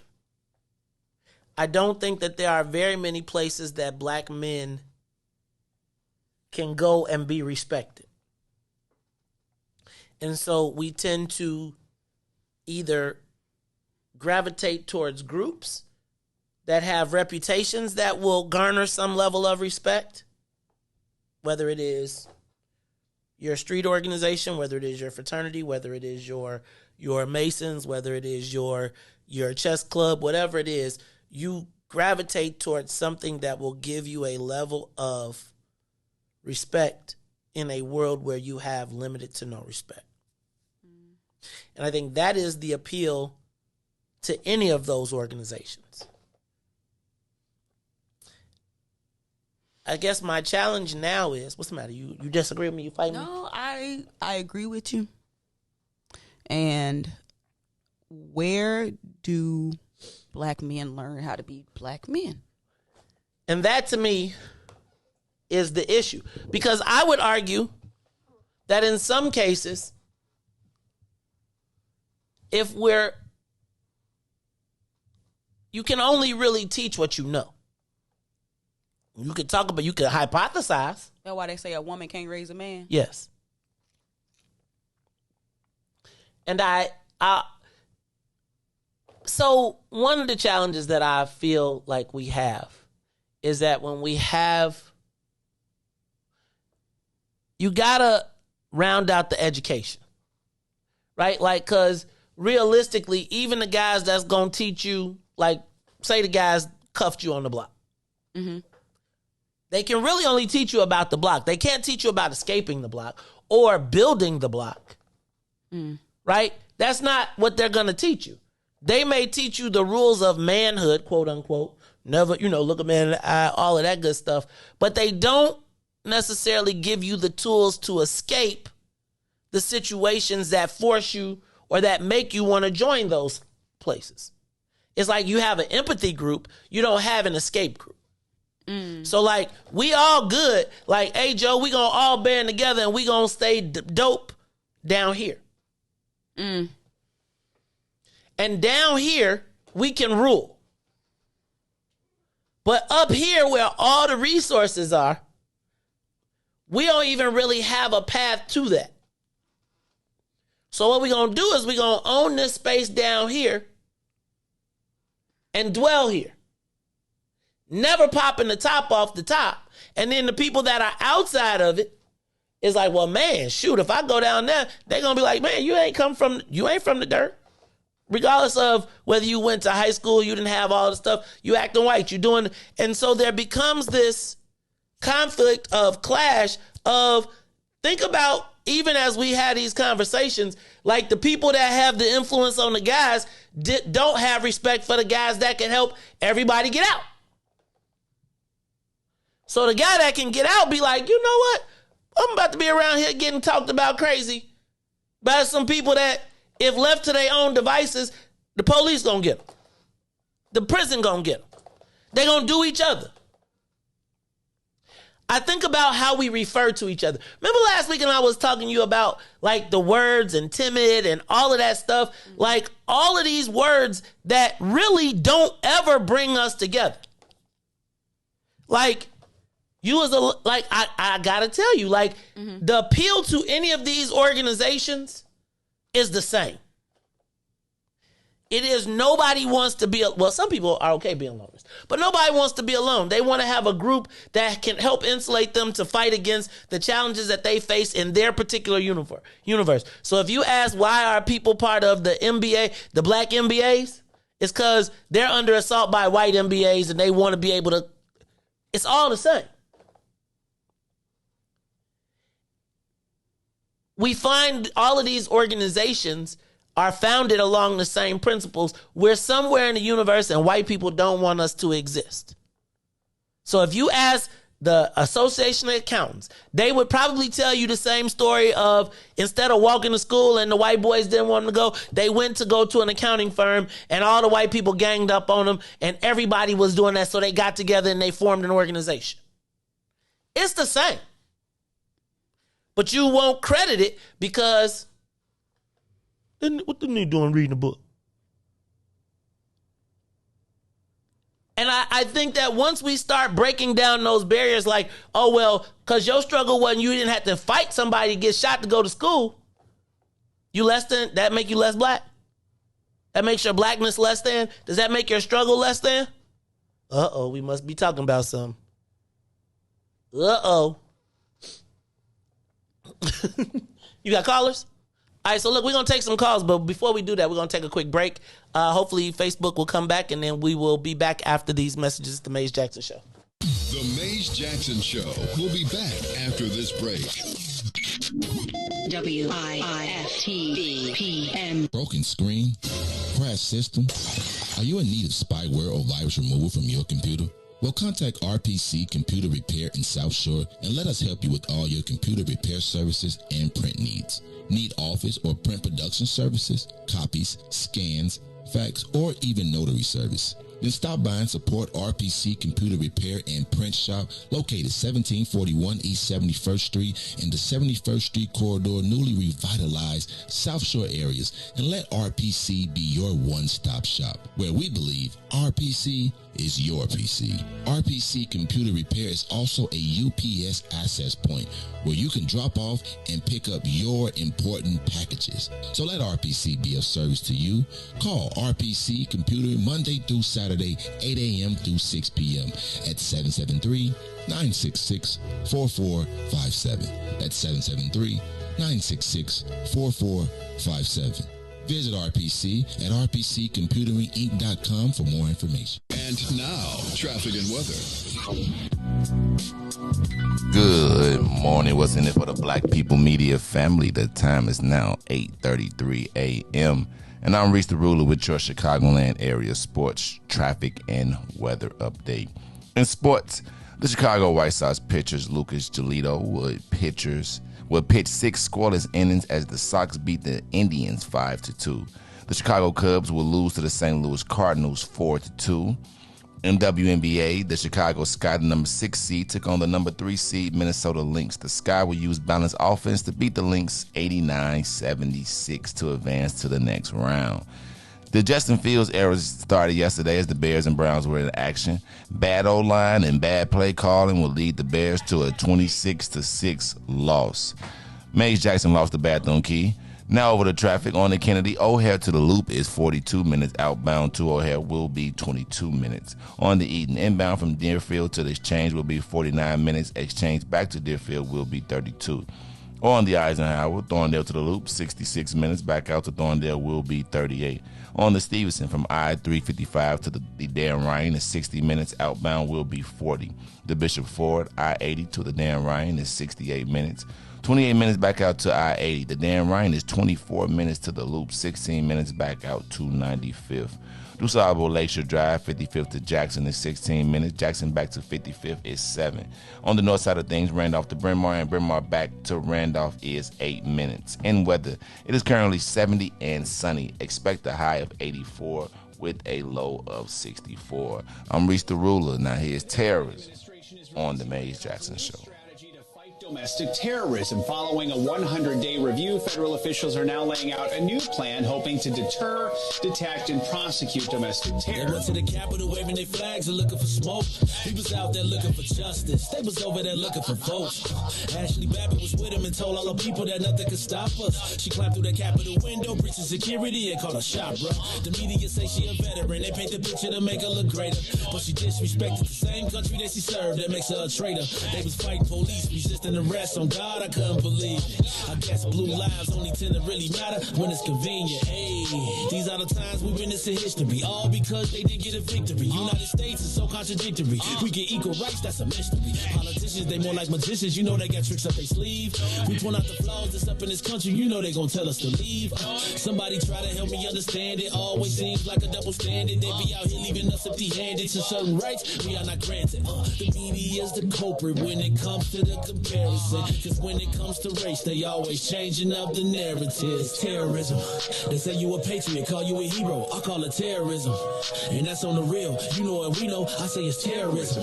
They say you a patriot, call you a hero. I call it terrorism. And that's on the real. You know what we know, I say it's terrorism. They say you a patriot, call you a hero. I call it terrorism. And that's on the real. You know what we know, I say it's terrorism. They say you a patriot, call you a hero. I call it terrorism. We still out here trying to get our reparations, but the government pump faking out here hesitating. I'm out here trying to keep my peace, so I keep meditating. The media make us look bad, they taint our reputation. Look, it's so sad that COVID causing toe tags. You claim you so patriotic, but you ain't wearing no mask. You out here wildin' with your MAGA flags and showing your ass. You wanna be part of some type of revolution so bad. Look, you talk revolution and constitutional rights only. I guess we forgot about back in the days when all of the business was whites only. Yeah. George Floyd got justice. Juneteenth got much respect. They made it a national holiday. Man, it's all good, but cut the check. They're giving out all of these vaccines, putting it in you like caffeine. Was it all in the part of the plan? I bet money like DraftKings. It's land of the free, home of the brave. 1776, we wasn't free till 1865, so we wasn't part of that shit. And you are listening to the Maze Jackson Show. I'm your host, Maze Jackson. Got my co-host, Miss Ruthie Moore. Got my man, DJ Riis the Rule on the ones and twos. Shout out to the ladies of Alpha Kappa Alpha Sorority who raised more than $2.1 million in its latest fundraiser to benefit historically black colleges and universities. The Chicago-based International Sorority's annual HBCU Impact Day is part of a 4-year, $10 million fundraising goal to help promote HBCUs. Shout out to Kamala Harris, Vice President Kamala Harris, who has helped put the AKA headlines recently. She was from Howard University. Shout out to the AKAs and Kamala Harris, who's raised $2.1 million for scholarships. But could she fly down to Haiti, though? I mean, not to Haiti, to the southern border. Can she cry? Can she put on some Chucks and Tims and go stomp around for the black people? The H-dose. What's up? Oh, they still socializing. Ruthie over there, she over there making them Delta faces because she like they was having a she was like it's a part. They want to go to the party. They was like they don't want to be socially active. She kicking it. She like Kamala like, man, can we open up I will stop. No, I'm just playing, y'all. All right, let's go to the live line. What age did you become about that life? When should we take you seriously? Caller, you on the Maze Jackson Show. I think that we should take our children serious as soon as they're born, right? Not just the fathers and the mothers, but the whole community. And then maybe the equation of that life wouldn't exist as much as we let it exist. I think that media has been telling us ever since the pimp era how black men should be. I don't think we should start this conversation like in the 80s and 90s, man. They've been attacking black men for years on top of years. And I think over the years we lost more influence in our community, and that's a bigger issue. But the fact that we got to ask, when should we take our children serious, period. That's not what I said. That's not what I asked. I said, at what age do you become about that life, and what age should we take it seriously? Okay, so what's that life? The street life, right? Why does the street life exist if people in the community were doing their part? I think it starts at home, but I'll give it to you. I'll give you the community. I think it's a village. But what age do you think it starts? Like, what age you got to catch them? Did I lose him? Caller? All right, let's go to the next call. Caller, you on the Maze Jackson Show.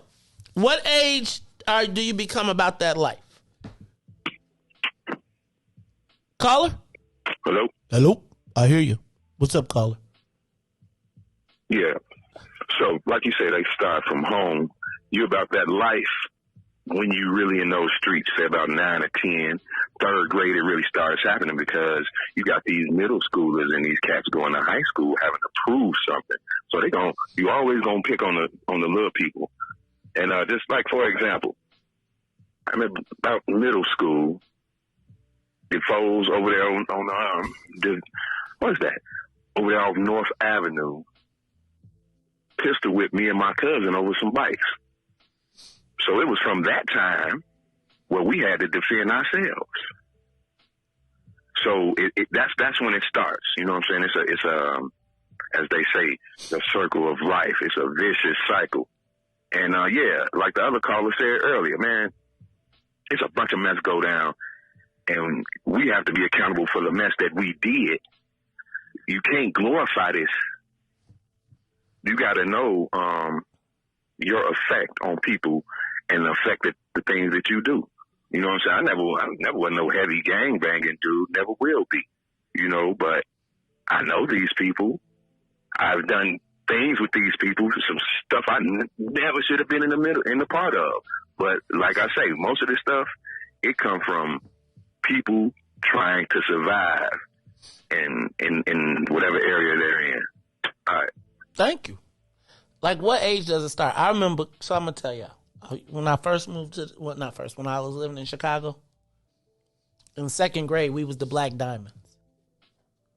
Right? Like, at second grade, we decided that, I remember sitting in the alley off of 514 East 62nd Street, me, Lawrence, Timmy, and one other person. And we said, because it was Blackstones, I believe, in the area.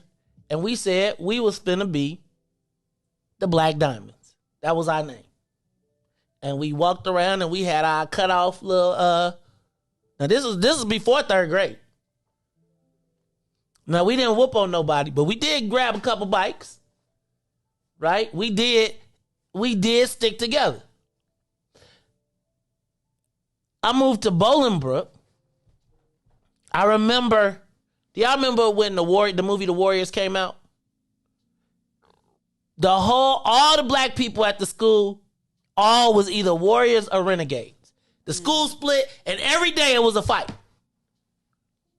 Every day it was a fight, and it was the Warriors versus the Renegades. Somebody was getting whooped. Then I remember when Section 8 came to Bolingbrook, and everybody who had grown up that claimed folks are vice lords, but we was all together against Joliet. Well, when the Bolingbrook people when the people from the city came, all that changed up, and it got real, like real. Like, people started getting shot at.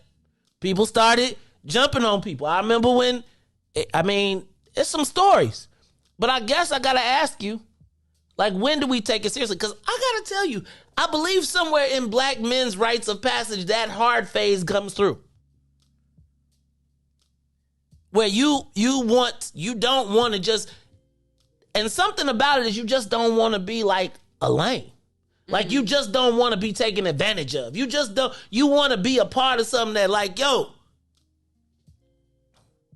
And that sense of belonging, I don't think it ever goes away. I think even when you see men I see 50-something-year-old men sitting in an informational about how to become a member of Phi Beta Sigma, I'll be like, you 50.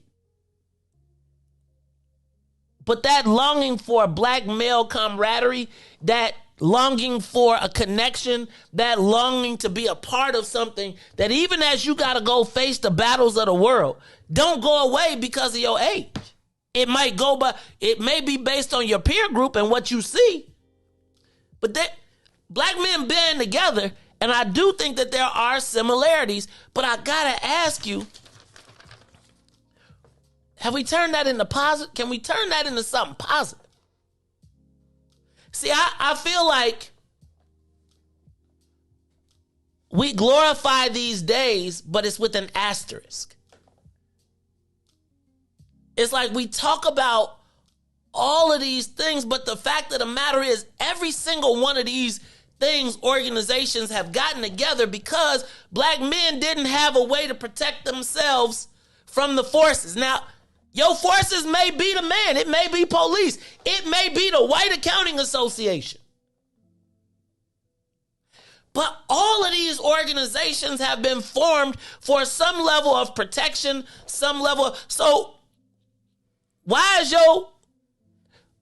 I just feel like we got to bring them together because I be sitting around and I listen to people talk crazy and figuring out ways to divide us. Well, if Jeff Fort and everybody else who wasn't Jeff and Larry they was just a bum. No.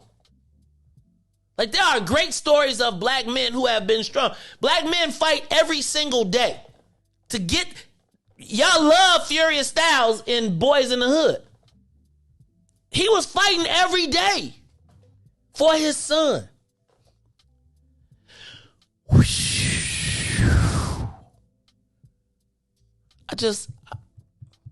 I was just thinking about this because Ruthie, I got stopped in the car a couple times. It took me a couple run-ins to eventually say that I needed to break the hard mode. And my idea of being a black man wasn't built around me having to whoop somebody's ass physically. Because I put all the tools in the toolbox to destroy you. What my man say? Best thing I could do is not build with you. Right? And so I think we got to get out of that space because can I tell you what? If we think that it's going to come down to physical cuz, we going to lose. We ain't got the most guns. You ain't got the training. You ain't got no army. Right? People tell us organic. We got to start figuring out how do we link instead of trying to figure out who ain't good enough. This person ain't lived enough trauma to be able to. Perhaps did you ever think that the least trauma might give you the most functional way to exist?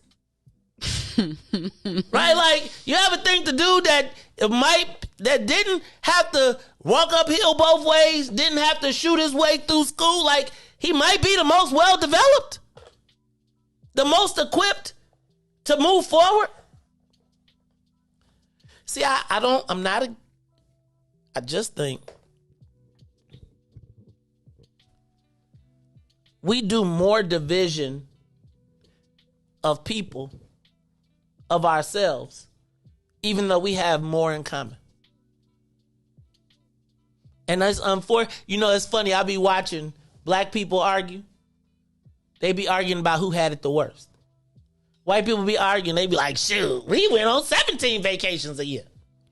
Part of that is because they get to come up off of their come up out of their street organizations and pass it along as generational wealth. I'm with you on that. And because we can't do that, it's like we keep starting over. Man, I remember I had $20 million. Then I started back to zero. It's like we keep starting over. It's the Maze Jackson show, y'all. This has been a good one. We got callers? We got anybody on the line? Give us a call, 872-259-7474. I'll talk to you. Who's on there? Caller? Caller, are you there? Yeah. Maze. Yes. What up? This next, bro. What? Wait, who? Hold on. This not the one and only.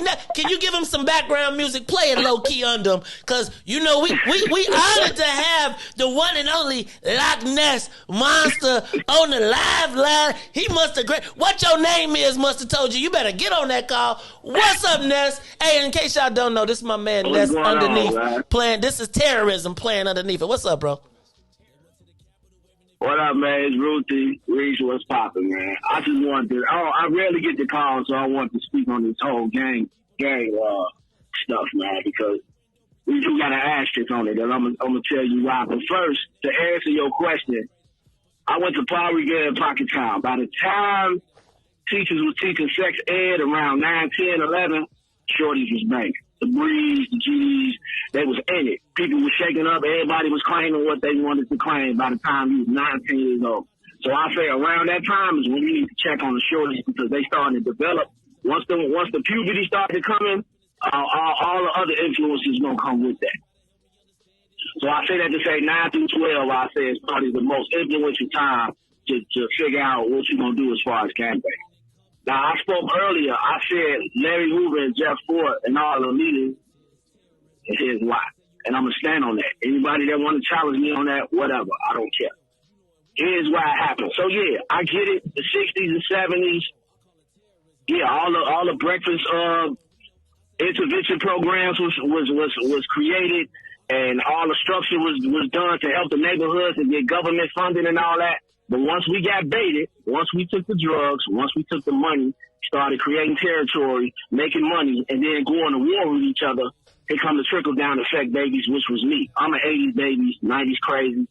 I was in the streets where you couldn't wear your hat to the left. You couldn't wear red and black. You couldn't wear a Duke Blue Devils jacket. You couldn't wear Dallas Cowboys with a 5-point star on your back. You couldn't wear blue shoestrings with red shoes. The magic hat. None of the stuff that was, you couldn't wear no magic hat. You couldn't have a Green Bay Packers with a G on your head. So that's the trickle down effect of the monstrosity that was created from the gang structure once the drugs and the money got involved. Because what happens when drugs start selling and money started getting involved? Territory created. Are you interfering with my territory now is war. Now you couldn't go nowhere. Only thing you could wear back in the day was a Michigan Wolverines coat, maybe a Miami Hurricanes jacket. Other than that, anything else you couldn't wear. Colors, shoestrings, a rolled up pants leg. So that was the result of all what was created. I understand the intent of it. Yeah, the intent was to help the community, and it was there. But once that drugs and money got in there, everything turned to shit, and that's just what it is. So take the asterisk off and let's take accountability full force. Go on Chicago Tribune online and look up the 90 homicides from 91 to 2000. When the Bulls were still winning championships, it was at least on average 700 to 800 homicides a year. And that was all from gang life. I've been to hella funerals, seen hella homies over on 71st and Oakwood Cemetery. I lost count. So let's just take full accountability. I understand the historic aspect. I know that. I can chop it up with you all day. But the monstrosity that was created, let's take accountability for. I'm out. All right, man. Ness, we had Ness call in. I feel some kind of way. Y'all done woke up the dragon. I gotta y'all remember does anybody remember when San Antonio had that hat? Was it San Antonio? Oh no, the Mariners hat with the pitchfork on it. Whew. Yo, I mean, it was so much stuff you couldn't wear. And remember the starter jacket era? I don't get a starter jacket. You was getting took. Go to the line. We got any other calls, Riis? Anybody else on that line? All right, y'all. Deep, man. I feel like I think that is our rites of passage, though. Like somewhere in the space of this, I feel like the hard phase is somewhere in the that hard phase is almost like your rites of passage that if you don't go to jail, you make it. If you do, then they just call it an extended rites of passage because a lot of people think it's expected. Mm-hmm. Like, I gotta tell you, the lack of concern about going to jail or the normalness of it is a challenge for us. That's not normal, guys. Well, when the system created it that way, it wasn't normal. Right. And I feel as though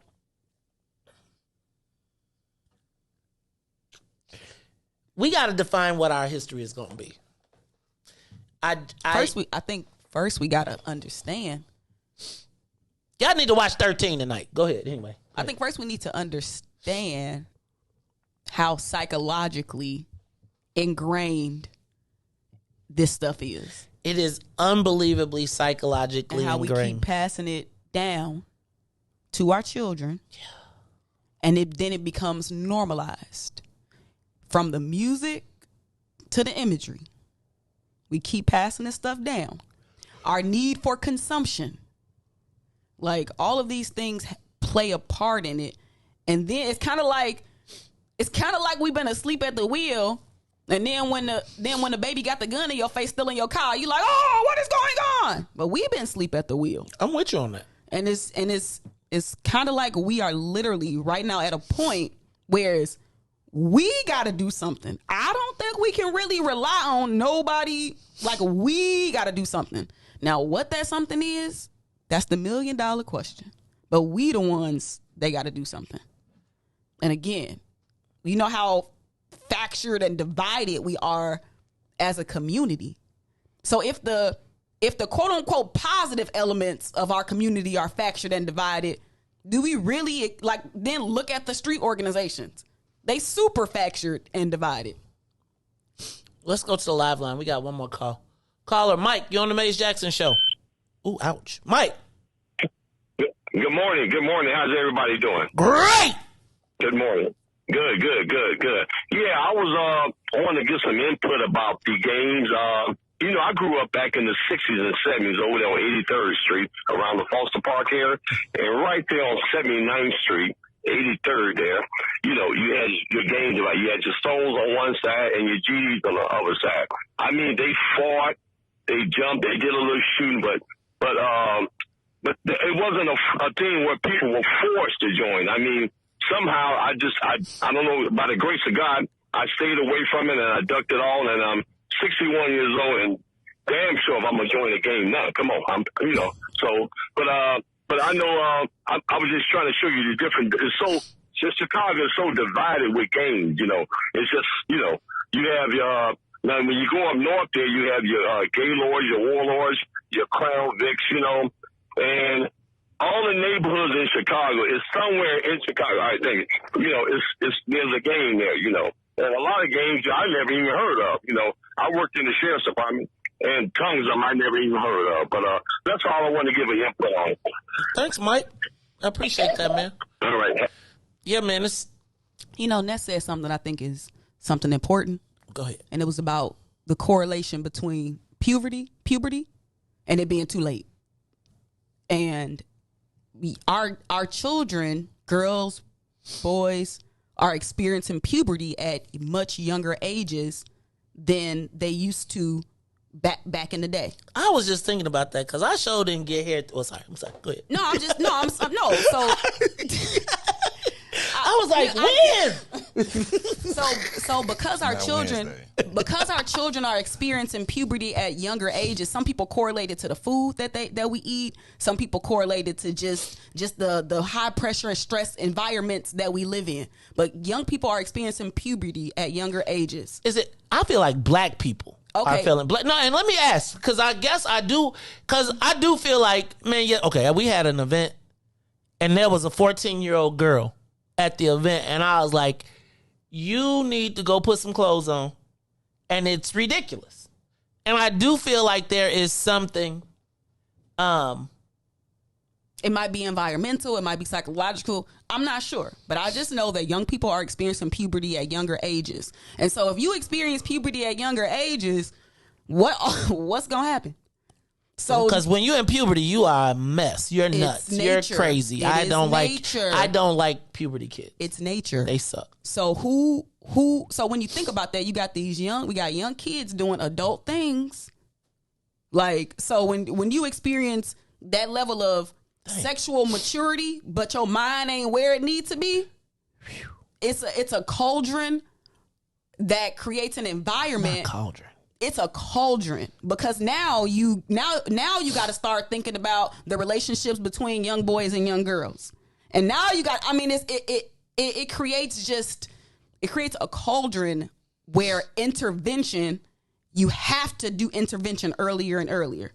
Now we could talk about what that looks like, A, B, C, X, Y, and Z, but I'm trying to tell you some of the best intervention that I've seen is related to comprehensive health education that includes sex, drugs, emotions, eating, all of these things. And our young people, they need that at a younger and younger age. And a lot of them ain't getting it at home, because how do you talk to your kids about sex? How do you, so hey! That's why I spelled Stop it. That's why I spelled it. Please, because I'd be like, whoa. So these are conversations that we ain't necessarily having with our children, but guess where they getting it from? The internet.